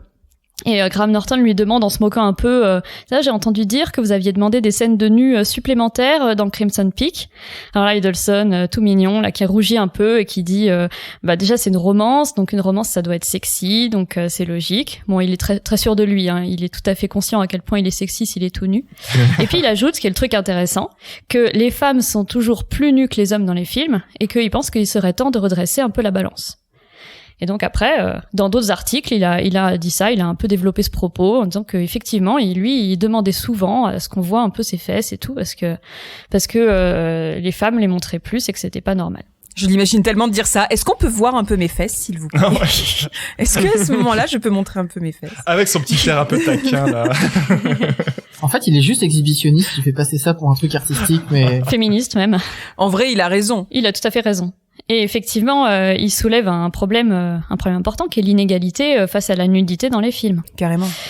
Parce que à la question posée par le thème de ce podcast, là, que fait le cinéma au corps? Je répondrais que le cinéma, il trie les corps. Et il les trie de plein de manières. Alors déjà, il trie les corps qu'on peut dénuder et ceux qu'on peut pas dénuder. Alors évidemment, les corps qu'on peut dénuder, souvent, sont ceux des femmes. Alors ce qui me gêne le plus quand je pense à ça, c'est les scènes où les hommes sont habillés et les femmes sont nues. Un peu à la manière du déjeuner sur l'herbe de Manet. Très bizarre ce tableau quand même. Comment ils en sont arrivés à cette situation? Oui. Le repas est même pas encore fini, ils sont déjà à poil. Enfin, non, les femmes. Les femmes sont déjà à poil. Et une femme à poil. Oui. Je donne quelques exemples de ça. Par exemple, dans Eyes Wide Shut de Kubrick, c'est super cette grosse orgie où seules les femmes sont nues. Et puis super connue, la scène du mépris de Godard avec Brigitte Bardot. C'est un peu normal qu'elle lui pose autant de questions, savoir s'il aime ses fesses et ses seins, parce que lui, il est encore tout habillé. Il a l'air d'en avoir rien à battre d'être au lit avec la plus belle femme du monde. Il dit rien, il réagit pas, il est tout... Donc elle est un peu en insécurité, c'est normal. Qu'est-ce qu'il fait encore habillé dans ce lit? Il n'a pas compris. Et puis, évidemment, toutes les séries HBO, on a toujours des femmes nues en arrière-plan tout le temps. D'ailleurs, à propos d'HBO, Emilia Clarke, qui est l'interprète de Daenerys dans Game of Thrones, elle aussi, elle a un peu du militantisme sur ça. Dans une interview, elle réclamait plus d'hommes nus dans la série. Et son argument, c'était pour que le plaisir soit équitable. Et elle a même lancé un hashtag Free the Penis. Je sais pas à quel point ça a pris, mais... Tom Hiddleston, il a vu ça, il a fait « Non, je voulais juste le derrière, moi. » Et oh là Je crois qu'il y a plein de mecs dans la rue qui ont vu le hashtag. Ouais, au cinéma, d'accord. Okay. Voilà, après le cinéma trie les corps entre les corps qui sont forts et les corps qui sont fragiles. Parce que dans la même interview, Emilia Clarke, c'est une interview au Late Late Show de Stephen Colbert, elle parle de ses propres scènes de nudité dans Game of Thrones et elle dit que pour elle, c'était pas des scènes sexuelles. C'était plutôt de la nudité forte et badass, une sorte de manifestation de puissance. Elle dit, si t'es une femme, tu peux être nue comme ça en tant que chef de guerre, etc. C'est que t'es vraiment une femme très puissante. Et c'est rare de présenter les choses comme ça. Parce que souvent dans les films, la nudité est plutôt un signe de faiblesse, surtout chez les hommes. On peut penser à la nudité comique, un homme qui serait déshabillé et qui se cache alors que tous les autres sont habillés et se moquent de lui. Ou alors montrer plutôt une sorte de vulnérabilité d'un personnage comme le début de 28 jours plus tard de Danny Boyle. Cillian Murphy est entièrement nu, filmé d'au-dessus dans un lit d'hôpital. Et donc on comprend à quel point il va être vulnérable dans cet environnement post-apocalyptique. Donc on peut suivre Emilia Clarke et réclamer plus de corps féminins nus et puissants. Ça pourrait être intéressant et changer un peu le cliché. Ensuite, j'ai pensé que le cinéma, il triait aussi les parties du corps. Parce qu'il y a des parties du corps qu'on peut montrer nues et d'autres non. Les seins, ça va. Les vulves, non. Les fesses de femmes, c'est ok. Les fesses d'hommes, c'est déjà un peu plus compliqué.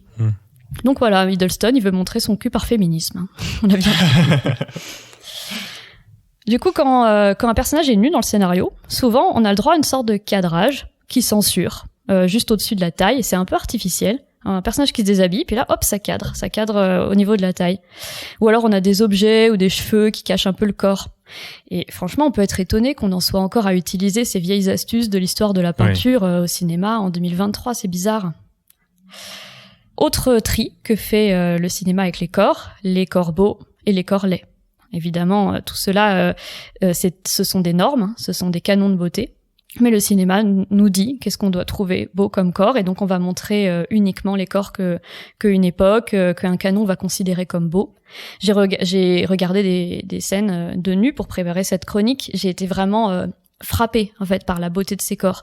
Par exemple, Kirsten Dunst dans Mélancolia, qui est filmé lentement avec la musique de Wagner. Et son corps, il est tellement dans les normes, tellement dans les canons, tellement c'est un corps parfait. Peut-être un peu maigre aussi, c'est quelque chose qui peut nous questionner.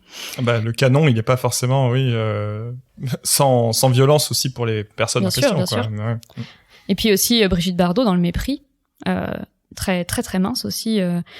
C'est vraiment quelque chose qui nous est imposé et on voit tout le temps ces corps-là et on n'en voit pas d'autres du coup. Il y a une invisibilisation. Et puis dernière chose que le cinéma trie, c'est les sujets et les objets.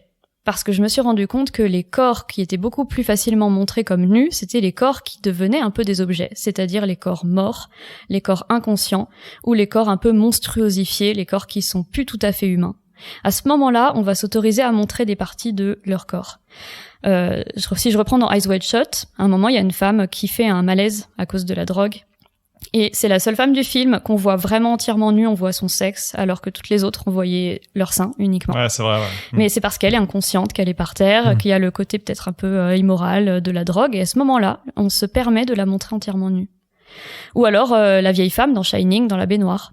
À ce moment-là, ça devient ok parce que c'est une vieille femme, et c'est pas un corps qui est potentiellement excitant. Donc ça prouve que ce qui met mal à l'aise le cinéma avec la nudité, c'est qu'ils peuvent pas s'empêcher d'associer nudité des corps normés à sexualité. Si on a une jeune femme non monstre, et ben elle peut pas être montrée nue sans qu'il y ait une connotation sexuelle. Donc si les cinéastes veulent pas cette connotation sexuelle dans le film, ben ils la montrent pas nue, ou ils cachent sa nudité. Donc je trouve que ce tri, il est inadmissible, et en plus il est contre-productif. Soit on montre rien, soit on montre tout. Sinon, ça fixe des normes qui sont discriminantes. Alors, est-ce qu'on peut vraiment se dire qu'on va rien montrer ? Je me suis un peu demandé d'un coup d'où ça vient que la nudité c'est pas bien comme ça. Pourquoi les gens trouvent ça si choquant. Pourquoi tant de mal à faire la différence entre les scènes de sexe et les scènes de nu? Parce que je veux bien que on mette des avertissements pour les publics quand il y a beaucoup de scènes de sexe dans un film, mais un corps nu qui est pas dans une scène de sexe, vraiment où est le problème? Il y a des gens nus tout le temps. Donc moi je suis plutôt évidemment pour le fait de montrer tous les corps. Surtout que je trouve que cette pudeur là, elle mène quand même un peu à des incohérences et à des mauvaises mises en scène. Par exemple, quand un personnage est nu dans le scénario, mais que le cadrage nous le cache, il est un peu difficile de se rendre compte de ce que sa nudité va produire comme effet sur les autres personnages. Oui. Quand même, dans la vie, quand on se met pas souvent nu. Donc, si je voyais quelqu'un de nu dans l'espace public, j'aurais une petite réaction de surprise. Ou de fascination, c'est une personne très belle, ou d'attirance, mais pas rien. Et là, soit les personnages ont une réaction, mais nous, on peut pas s'identifier parce qu'on n'a pas vu la personne nue. Du coup, on partage pas du tout leur perception de la situation, donc on doit s'imaginer, c'est un peu compliqué. Soit parfois, ils ont aucune réaction. Comme si les personnages dans le film voyaient aussi la scène à travers le montage qui est présenté au spectateur ou à la spectatrice. Ouais. Et du coup, moi, souvent, quand je regarde ça, je me dis, mais attends, elle est nue, là? Et un petit moment d'incompréhension, de se dire, mais elle est vraiment nue? Parce que ça a pas l'air de faire réagir des masses. Ouais, ça choque pas assez, quoi. Enfin, ouais, c'est pas assez souligné. Ouais. Je pense, par exemple, dans les films X-Men. Vous voyez, Mystique, la femme bleue. En fait, elle est complètement nue. Oui. Alors, on voit ses seins, mais elle a pas de tétons, mais elle a clairement pas de combinaison. C'est-à-dire qu'on voit pas de pli du tissu. C'est son corps qui est comme ça. C'est une mutante, elle est bleue, mais elle est nue. Et elle est cadrée au-dessus de la taille. Mais on imagine quand même qu'elle est nue en bas. C'est-à-dire que si elle avait un pantalon, on s'en rendrait compte d'une certaine manière. Je sais pas, moi, si je rencontrais un personnage comme ça, je serais un peu surprise. J'aurais une conversation en lui disant, tu mets pas de vêtements, c'est comme ça, dans ta culture. Enfin, je sais pas, c'est quand même un peu curieux. Mais dans les X-Men, ça pose jamais question. On se demande jamais pourquoi elle est nue, et voilà. Donc voilà, je trouve ça étonnant et un peu dommage que le cinéma veuille pas jouer avec ce que la nudité provoque, qui est trop occupé à trier entre qu'est-ce qu'il faut montrer, qu'est-ce qu'il faut pas montrer. On pourrait inventer tellement de choses avec de la nudité au lieu de rester coincé dans un carcan avec d'un côté érotisme et de l'autre faiblesse des corps. C'est toujours les deux mêmes trucs. On pourrait faire de la nudité puissante, on pourrait faire de la nudité fière, on pourrait faire de la nudité malaisante ou horrifique. Heureusement, il existe un cinéma d'auteur qui joue un peu avec ça. Donc peut-être que vous avez en tête des idées de scènes de nudité qui vous ont marqué et qui seraient peut-être un peu différentes et un peu moins normées. Pour commencer, moi je pense à la série Girls par exemple de Lena Dunham. Je sais qu'elle a fait beaucoup de bien à plein de gens en montrant des corps pas dans les canons de beauté maigres qui s'assument mais c'est quand même très centré sur la sexualité. C'est pas juste de la nudité non sexuelle. Sexuelle mais un peu hors norme, il y a Crash de Cronenberg où on voit des corps qui ont été malmenés par des accidents, donc on voit des énormes cicatrices. On parlait de handicap, il y a un corset, il y a des béquilles. On voit aussi Elias Koteas comme acteur qui est nu, qui est pas particulièrement un canon de beauté classique. Et sinon, en nu non sexuel, il y a Northman j'ai vu son nom, c'est Robert Eggers, je crois. Où la scène finale, l'affrontement entre les deux hommes, se fait sur un volcan et ils sont à poil. Oh. Ok. Pourquoi j'ai pas vu ça, moi? Et là, on est dans une dimension mythologique absolue. Oui, c'est vrai, les dieux qui sont nus, quoi. Oui, complètement, Ça fait plutôt envie d'aller voir. Effectivement. Mais tu nous avais posé la question avant l'émission en nous préparant et donc on s'est rendu compte en discutant, Alice, que moi tous les exemples qui me venaient, en fait les personnages n'étaient pas vraiment nus. Je sais plus ce que c'était le 5e élément et puis... Et Titanic. Et du coup Titanic, j'ai revu la scène et elle commence à enlever sa robe de chambre et à ce moment-là ça cut, vraiment juste au moment où on va voir les seins ça cut et on la voit de dos avec encore la robe de chambre qui cache le dos. Ouais. Comme dans le scénario elle est nue. On se souvient qu'elle était nue, alors qu'en fait, on l'a pas vue nue. Ça crée des faux souvenirs, c'est drôle. C'est vrai. L'exemple de Game of Thrones, il est bon, vraiment. Elle a cette scène où elle ressort là du feu, où donc ses vêtements ont été brûlés, puis elle ressort avec ses dragons, et où là, effectivement, on sait qu'elle est nue, là, justement, parce que tout a cramé sauf elle, quoi. Ouais, c'est une sorte de renaissance. C'est quand même une bonne scène de la série, quoi. Ouais. Il y a une scène qui me vient, alors ça pourrait presque être un conseil de fin, mais qui m'a hyper marqué. Ça va être hyper auteur, mais tu disais que le cinéma d'auteur va plus vers ça. C'est dans un film qui s'appelle Les Harmonies Werkmeister de Béla Tarr, un cinéaste hongrois que j'aime énormément.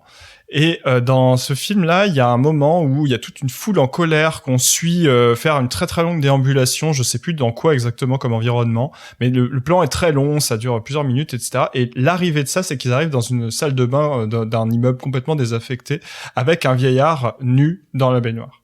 Et c'est un corps de vieillard qu'on voit jamais au cinéma, qui est dans un état de complète simplicité et en même temps un peu de vulnérabilité, et ça produit un truc où tout le monde d'un coup s'arrête, machin, il y a une espèce de truc, je sais pas du tout ce que ça veut dire, alors j'ai zéro interprétation sur cette scène.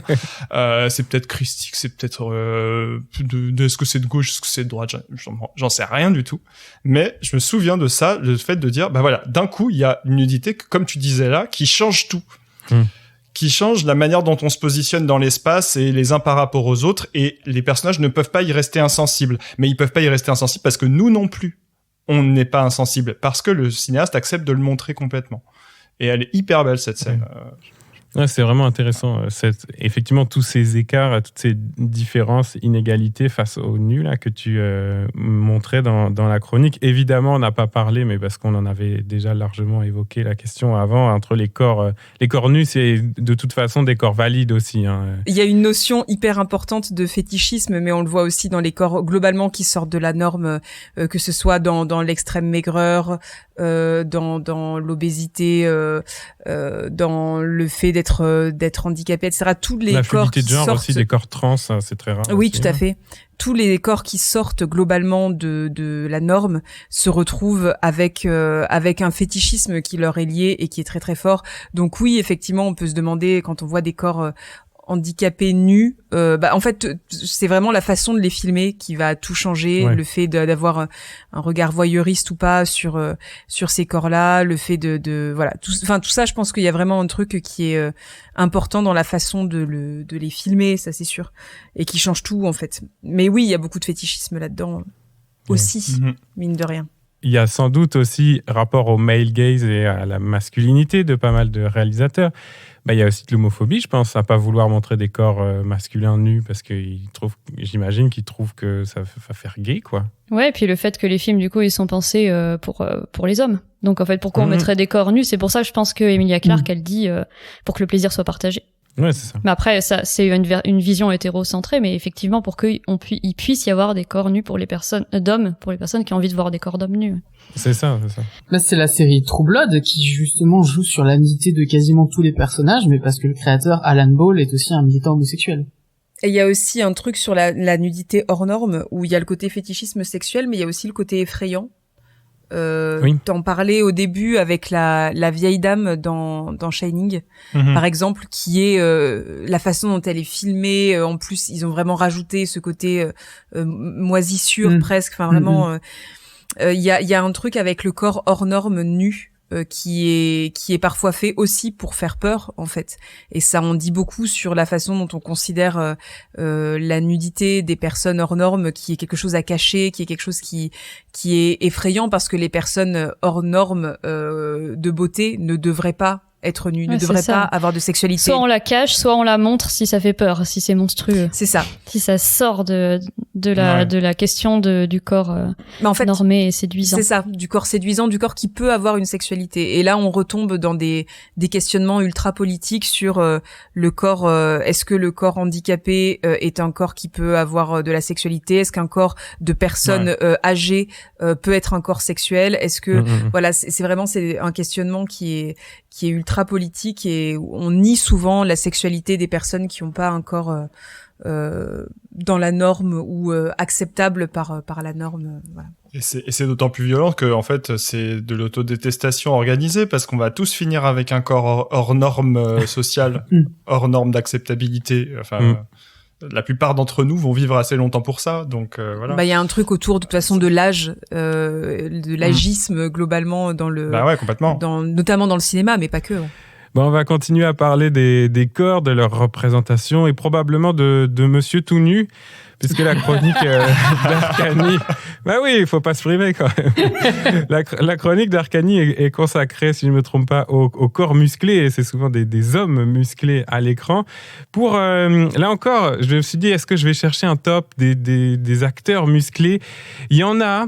Il y en a. Il y avait même un top des acteurs de plus de 50 ans encore super bien en forme et tout. Mais je me suis dit qu'il y avait peut-être probablement déjà trop de testostérone à ce stade de l'émission. Est-ce que ce top est rempli uniquement par Hugh Jackman ou est-ce qu'il y a d'autres Non, mais je suis à peu près sûr qu'il était assez haut, ouais.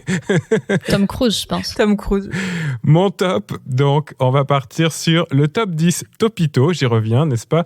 Des acteurs et actrices qui changent de gueule tout le temps. Donc, des gens qui savent, qui font vraiment métier de leur corps et pas seulement pour incarner des personnes handicapées. Non, vous allez voir qu'il y a quand même des bons exemples. Il y en a, en fait, quand même dans le top, je m'en rends compte, mais hey. Donc, top 10 des acteurs et actrices qui changent de gueule tout le temps selon Topito. Je vous mets 1 minute, là, vous devriez avoir plein d'idées. Ah bah, le plus caméléon, c'est Gary Oldman. Gary Oldman, il est en numéro 2. Ah, pas mal. Christian Bale. Ouais, Christian Bale, il y est, ouais. Ah, vous êtes bon, là. Eh ben, Hugh Jackman. Non, il est pas dedans, mais je suis assez d'accord avec Parce que toi. quand même, il prend beaucoup de masse et il en perd beaucoup souvent, ouais. Ouais. Jared Leto.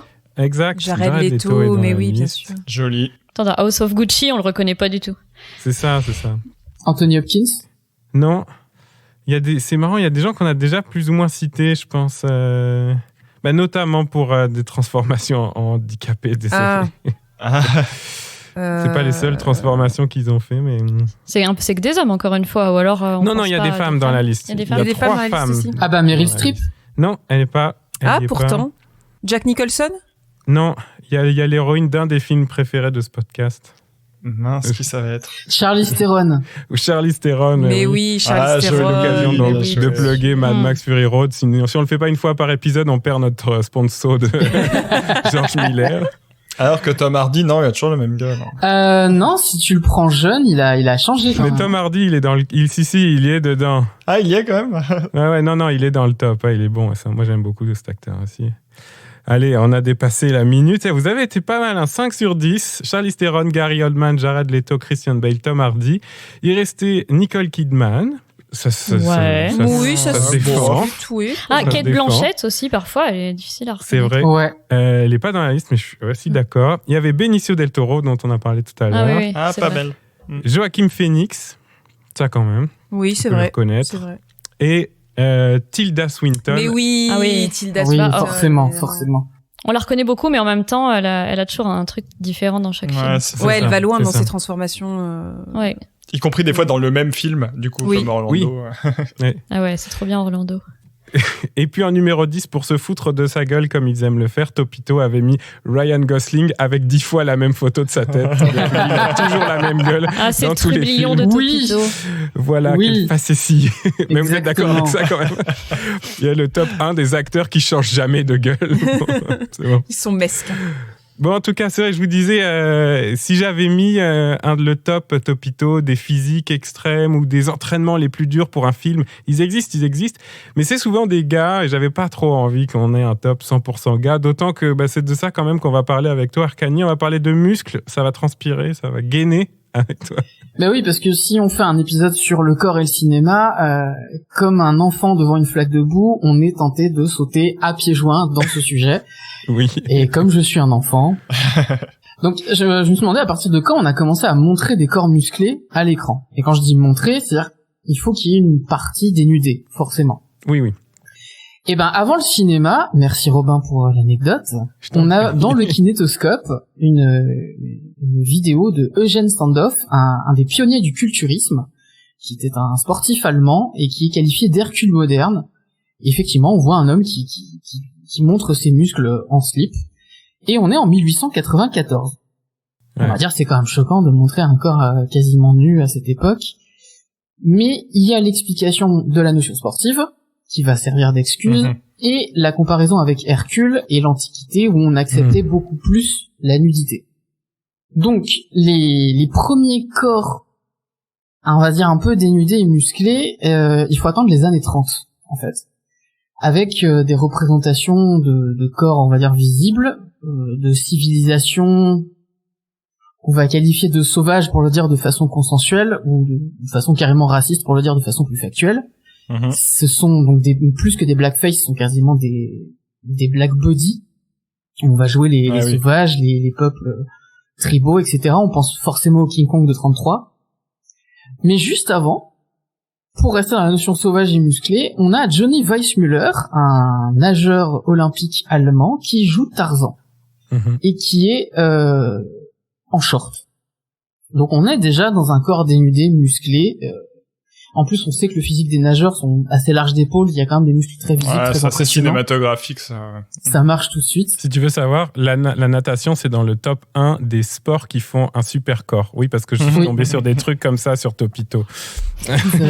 Pas seulement amateur de chansons, hein, mais aussi de sport. De corps musclés. Passion Ah oui. culturisme. Et du coup, pour rester dans le sport, il y a un autre film en 1938 qui s'appelle Olympia, qui va montrer des corps de sportifs quasiment nus. C'est Les Dieux du Stade, le film de propagande nazie de Leni Riefenstahl. Ça aussi, on en parle à chaque épisode. Promis, après j'arrête de faire sur les sportifs allemands. Mais et alors le film a quand même eu son impact puisqu'il a inspiré d'autres réalisateurs, notamment dans sa manière de montrer les corps qui compare au statut donc de l'Antiquité grecque, des sportifs. On est presque dans un corps machine à ce stade, puisqu'on est dans un contexte de fascisme où le corps est un outil et du coup aussi un outil de propagande. On va montrer la puissance aryenne. Et je fais un petit aparté danse classique. Est-ce que vous savez pourquoi les danseurs et les danseuses classiques ont ce physique très musclé? Et c'est pas la pratique qui vient de ça. Ça a un rapport avec le nazisme, du coup? Eh ben, c'est un peu avant. Si on regarde les représentations au 19e siècle, notamment des danseuses classiques, elles sont plutôt filiformes, mais pas particulièrement musclées. Ouais. Et on a même, si on lit un peu des témoignages de chroniques mondaines ou de la presse culturelle, certaines danseuses étaient même un peu rondes. On les qualifierait aujourd'hui un peu rondes. En fait, c'est l'URSS qui veut faire une propagande et qui veut montrer des corps parfaits, et qui va donc muscler ses danseurs et ses danseuses, notamment via le théâtre du Bolchoï, qui est un peu une forme de vitrine culturelle, puisque le théâtre du Bolchoï sortait des frontières de l'URSS pour jouer dans le monde entier. Ouais. Du coup, le bloc de l'Ouest a été obligé d'aller dans la surenchère, et c'est comme ça qu'on a uniformisé les corps de la danse classique. Fin de l'aparté. Ok. Des années 50 à 70, on va avoir assez peu de corps musclés montrés. Et même les quelques corps dénudés qu'on va voir, c'est notamment les Premières Nations, donc les Indiens dans les westerns, mais on reste sur une notion de forme de culture un peu sauvage, tribale. On n'est pas tout à fait dans la civilisation, puisque la présentation de ces personnes dans ces films à cette époque sont peu flatteuses. Oui, et puis en plus ça veut dire que du coup les muscles font peur. Ça veut dire que c'est menaçant. C'est ça. Entre guillemets. C'est ça. Ouais. Et à l'inverse, la figure héroïque, la figure virile du cow-boy, elle est très habillée. Et on va la pousser un petit peu avec le film de Vigilante qui émerge dans les années 70, où on prend la série des Injusticiers dans la ville avec Charles Bronson, ou de l'Inspecteur Harry avec Clint Eastwood. Ils sont même en costard-cravate. La figure du héros d'action, c'est la personne qui est bien habillée, etc., voire même qui est père de famille pour Charles Bronson, ou pour le personnage principal du film Vigilante, qui c'est un père de famille qui se venge. Et c'est vrai que les corps de héros de western, les corps blancs en l'occurrence, sont très peu musclés en général dans la grande tradition du western classique. C'est marrant, c'est vraiment la blague qu'il y a dans Indiana Jones en mode ouais, toi t'es un sauvage musclé qui fait des arts martiaux, mais moi j'ai un flingue quoi. Ouais. Et puis voilà. Ouais, ni John Wayne ni James Stewart sont des musclés quoi. Il y en a un qui est même un petit peu gros quoi. John Wayne à la fin. Oui, c'est ça. C'est d'autant plus que John Wayne, contrairement à plein d'acteurs de sa génération, n'est pas allé se battre pendant la Seconde Guerre mondiale, donc il a vraiment... Ah, c'est vraiment un conservateur en carton en plus. Il a même pas fait la guerre. Petite exception quand même, le péplum. Mais on revient du coup à l'Antiquité, romaine cette fois, et en fait les quelques muscles qui sont montrés, c'est plutôt les gambettes des mecs en jupette. Exception dans l'exception, forcément Spartacus de Kubrick, où on voit notamment Kirk Douglas tout en muscles, et d'autres gladiateurs montrés. Et là encore, on reste un peu dans une notion d'un propos politique, puisque Kirk Douglas en faisait un héros états-unien, quand le scénariste Dalton Trumbo, communiste, en faisait un héros populaire. Mais encore une fois, c'est la dérogation de l'Antiquité, c'est l'argument historique, ça passe. Ouais.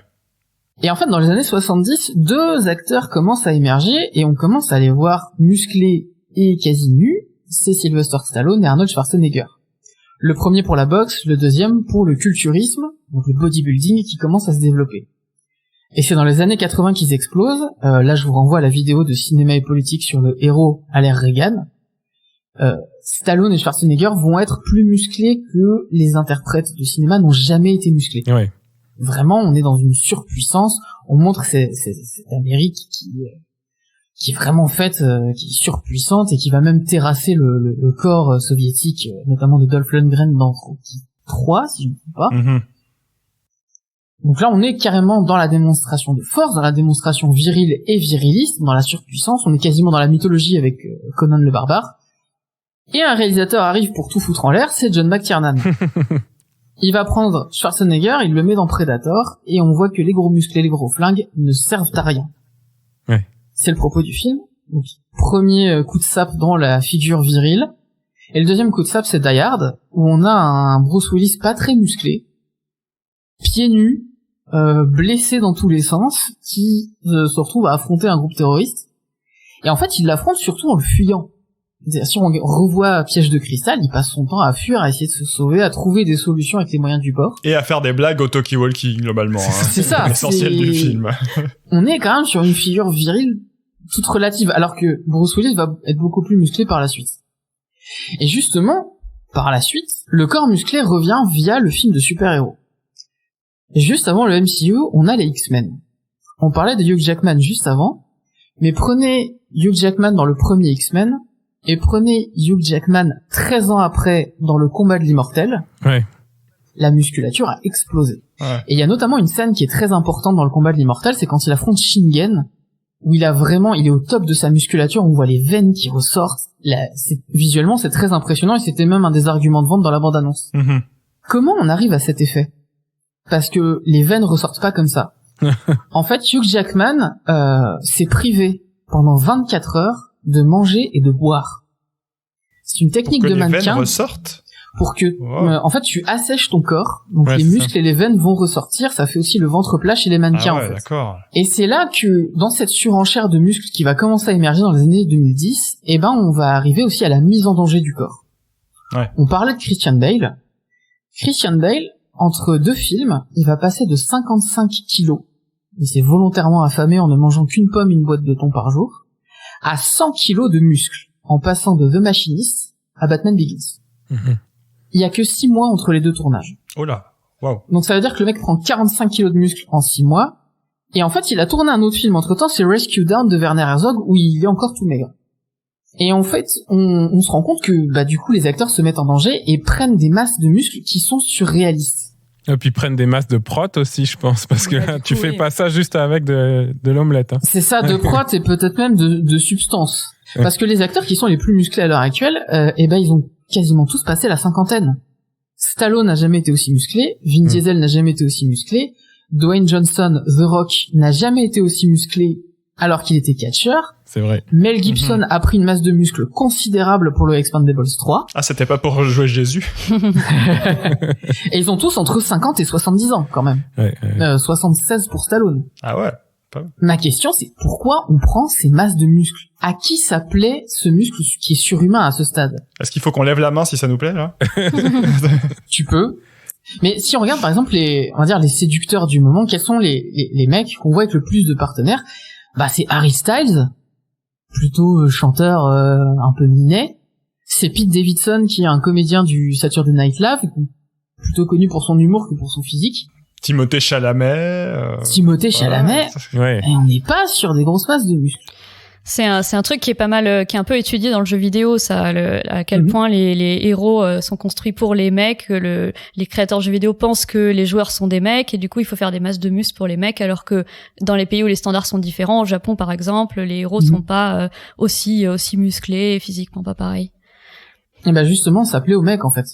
Mhm. Et on voit, il y a une explosion sur YouTube, Instagram, TikTok de la musculation, des comptes de musculation, ce qu'on appelle les go muscu familièrement, avec des tutos sur comment se muscler, comment prendre le plus de masse d'un coup, quelle est la meilleure façon de faire tel muscle, avec toute la notion de compétition, etc., etc. Et quand on met un peu le nez dans ces vidéos, on se rend compte que politiquement, c'est pas souvent, c'est plutôt rare finalement, à gauche. Ça alors. Parce qu'on est dans un culte individuel. On est dans un culte de l'individu qui se façonne lui-même, qui atteint son image, sans réaliser déjà que cette image correspond à un moule, finalement. Ouais. Donc c'est très individualiste. Et ben en fait ce corps plaît surtout aux incels.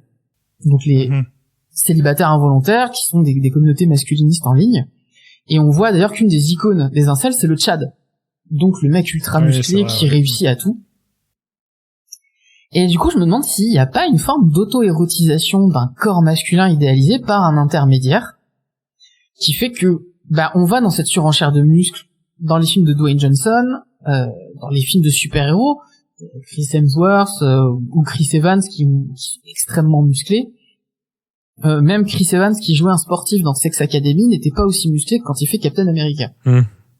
Et quels sont leurs rôles finalement à l'écran? S'ils sont très musclés mais ils font des scènes d'action, mais ils enchaînent pas les conquêtes féminines.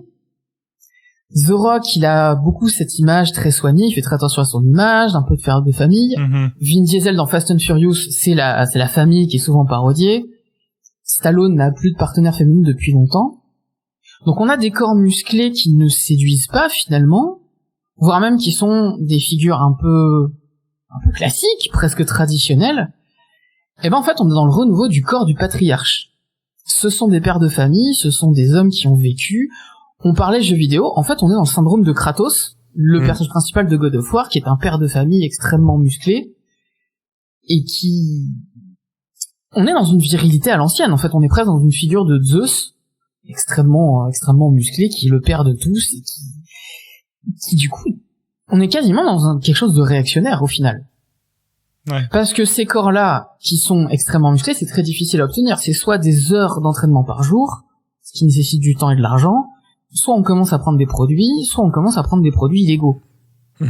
Donc on est dans un corps surréaliste, idéalisé, qui en plus du coup va commencer à véhiculer des choses un peu à l'ancienne.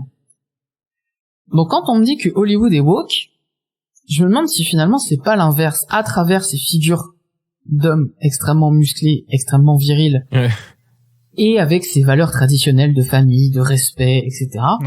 Si on n'est pas dans l'inverse. Alors, est-ce qu'on est dans un retour en force de la masculinité, ou est-ce qu'on serait pas dans le champ du cygne de la masculinité à l'écran, puisqu'on peut prendre un autre acteur qui a passé 50 ans, qui fait des films d'action, et qui fait des films d'action où il est pas forcément en force, il est même en faiblesse, il a des échecs, il en prend plein la gueule, et il fait ses scènes d'action lui-même. C'est Keanu Reeves dans John Wick. Beaucoup de cœur évidemment sur Keanu Reeves. Forcément. Encore, toujours de toute façon. Keanu Reeves, voilà. Mais c'est effectivement la question. C'est drôle parce que tu dis est-ce que c'est un champ du signe de la masculinité, mais dans la mesure où tu as de toute façon dit que ces mecs-là, ils ont entre 50 et 70 ans mécaniquement au bout d'un moment. Oui. Après, il y a aussi quand même des genres de sex symboles, genre Henry Cavill, qui sont quand même très musclés aussi et très. Mais c'est vrai que, enfin, tu l'évoquais très bien dans la masculinité musclée, il y a toute cette notion d'attraction-répulsion aussi pour l'homo-érotisme. Qui est vraiment à la fois fondateur de l'image de la virilité, parce que il y a de l'homoérotisme qui est une célébration complète du corps viril, et en même temps, tu parlais des incels, etc. La figure du Tchad, il me semble que pour les incels, c'est quand même une figure qui est aussi détestée, c'est-à-dire que c'est l'homme qui réussit tout, effectivement, qui est ultra musclé, mais en même temps, c'est aussi un peu la cible à abattre et celui qu'on va détester parce que justement parce qu'on tout lui réussit, parce qu'on l'est pas, parce qu'il y a plein de trucs. Donc il y a aussi une notion de l'autre qui est hyper puissante dans le corps musclé, et de l'autre qui a ce qu'on n'a pas, mais qui a aussi un contrôle sur lui, sur son corps, etc. Et ça aussi, c'est très viril, le contrôle sur le monde qui nous entoure et sur soi-même, les émotions, le corps, tout ça. Donc oui, je pense que c'est à la fois un chant du cygne et un renouvellement en même temps, je pense, de la masculinité. C'est marrant que tu parles d'Henry Cavill, parce que dans la dernière saison de Witcher, il devient père. Oui. Père de substitution, en plus. Ah là là, après, spoiler. Oh là là. Non, dans la celle qui a déjà été diffusée. Oui, je sais. En plus, Henry Cavill, pour le coup, c'est marrant parce que on pourrait croire que c'est une nouvelle génération qui arrive et qui va prendre la relève de ces gars-là, mais en fait, c'est vrai que il commence à en avoir marre. En fait, tu sens que lui, dans sa perspective de carrière, il va pas continuer à le faire à 75 ans. Enfin, en tout cas, il a pas l'air de prendre ce chemin-là, parce que oui, il a fait ce truc-là, puis en fait, là, maintenant, il les envoie chier, les projets à base de corps surmusclés et tout, et puis en même temps, vu la gueule que ça a, The Witcher, il a bien raison d'envoyer chier. Mais bon.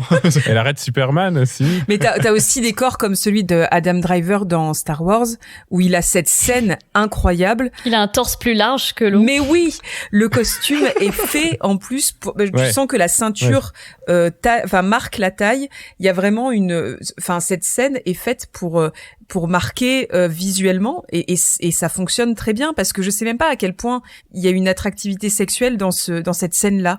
Il y a juste, en tout cas, je me souviens de moi l'émotion que j'ai eue en le regardant où je me suis dit, wow, il y a eu plus un truc de wow, comment c'est possible? Comment, voilà, c'est les forces du mal. Ouais. Mais c'était brusquement, t'as une notion de puissance, mais de puissance très brute, très carrée, très sèche, et je pense qu'il y a de ça aussi dans le corps musclé au cinéma. Il y a aussi cette notion de la puissance, mais dans le corps féminin musclé, on peut citer des exemples comme Brienne dans Game of Thrones, qui est vraiment présentée pour avoir cet effet de puissance et de personne, d'humain qui va en imposer énormément où qu'elle aille, où qu'elle passe, juste par elle.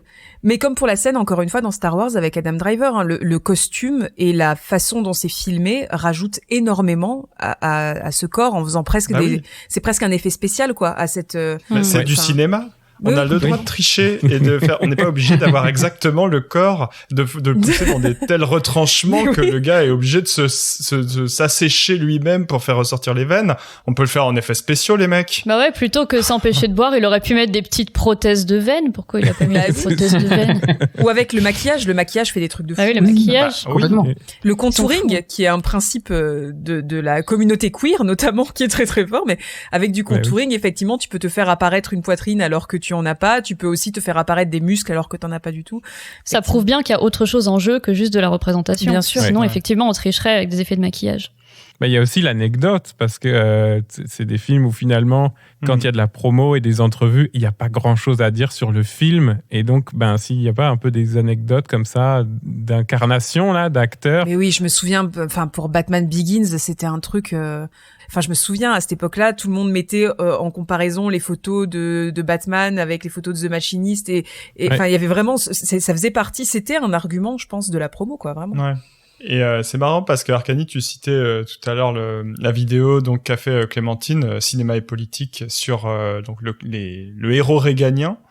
Et si je dis pas de bêtises, c'est une de ses hypothèses et de ses conclusions, c'est ça aussi, c'est de se dire en fait, nous on y voit rétrospectivement un truc, c'est le début de quelque chose, mais en fait à l'époque c'est la fin de quelque chose, c'est déjà un signe du signe, parce que c'est la fin de l'Amérique qui a perdu au Vietnam et qui se venge entre guillemets en retrouvant une espèce de puissance complètement fake et complètement surjouée, alors que sa puissance réelle, en fait elle est vraiment à terre à ce moment-là. Oui. Et puis aussi parce que la masculinité est en crise depuis l'Antiquité de toute façon. Oui. Enfin, tous les chercheurs en histoire justement qui travaillent sur ces questions-là disent déjà dans l'Antiquité il y avait cette notion de oh là là les hommes ne sont plus des hommes. C'est le ouin-ouin perpétuel, quoi. C'est ça, c'est une crise permanente. Parce que c'est des standards qui sont quasi irréalisables parce qu'ils se contredisent complètement. Entre eux.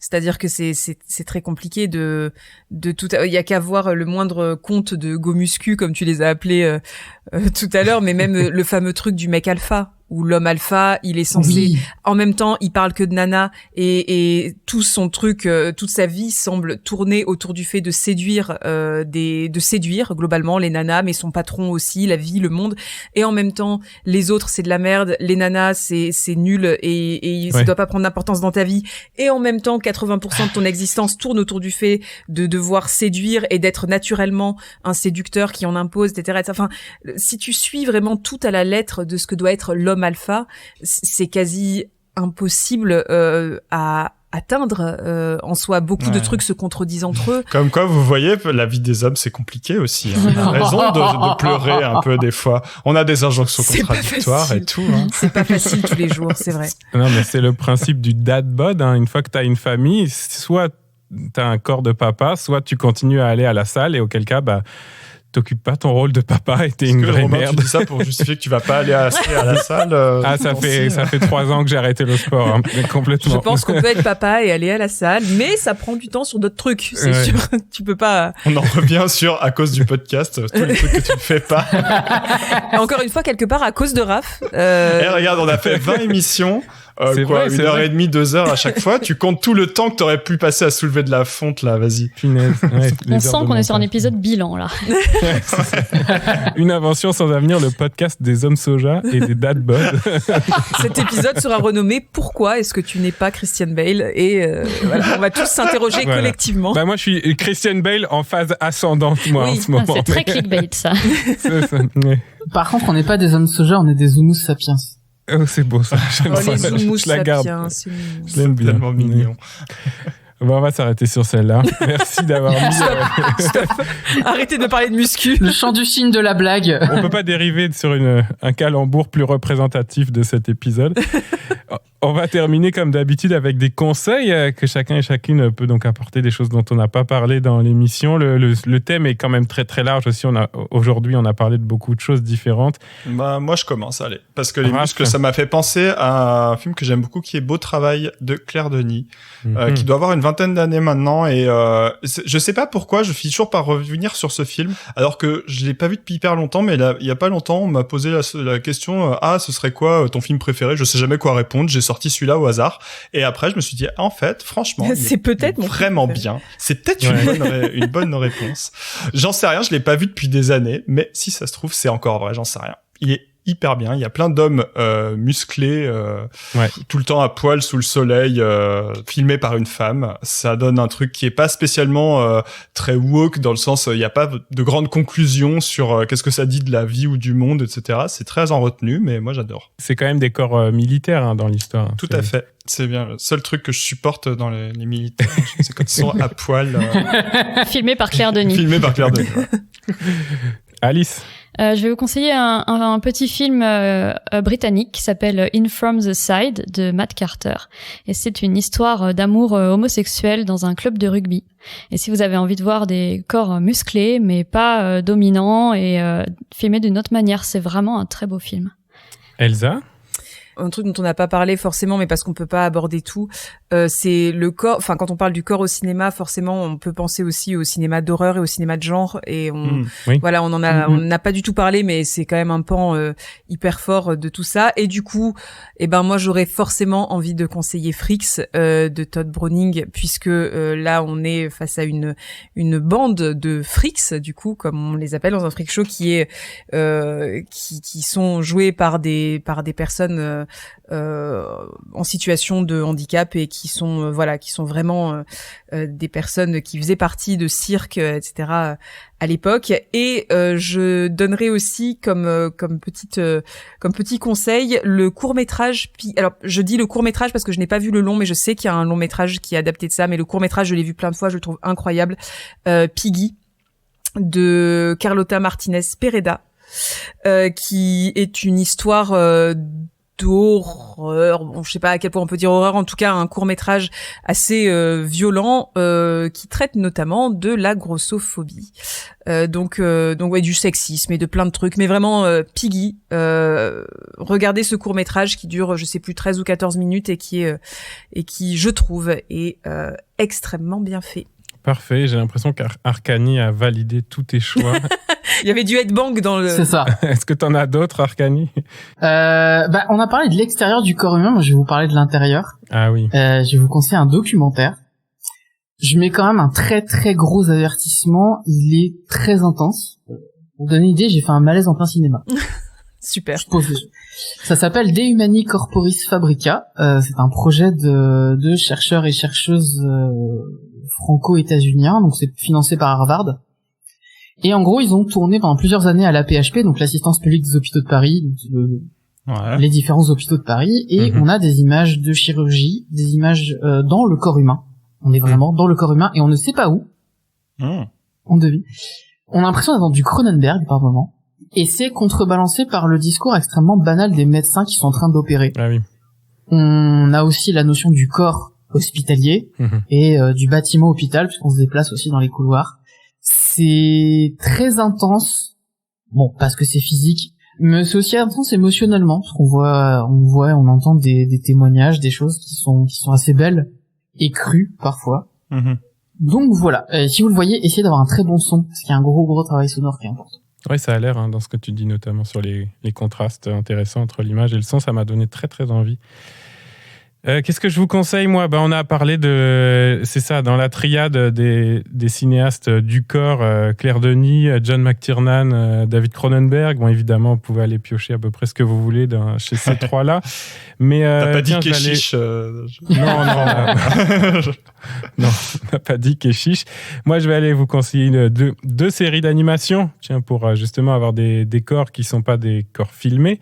La série Big Mouth de Andrew Goldberg et Nick Kroll, notamment, et sa série dérivée qui s'appelle Human Resources. J'ai pas encore eu le temps de voir la saison 2, mais j'ai lu pas mal d'articles qui parlaient notamment du personnage secondaire de la série qui est joué, en tout cas pour la voix, par l'activiste handicapée Alice Wong, et qui joue donc la voix d'un personnage qui est inspiré par elle, et donc qui est handicapé et qui est une militante handicapée dans la série. Donc cette idée aussi que être acteur ou actrice, ça peut être une voix et avoir un corps handicapé représenté à l'écran aussi dans le cinéma d'animation, ça le permet.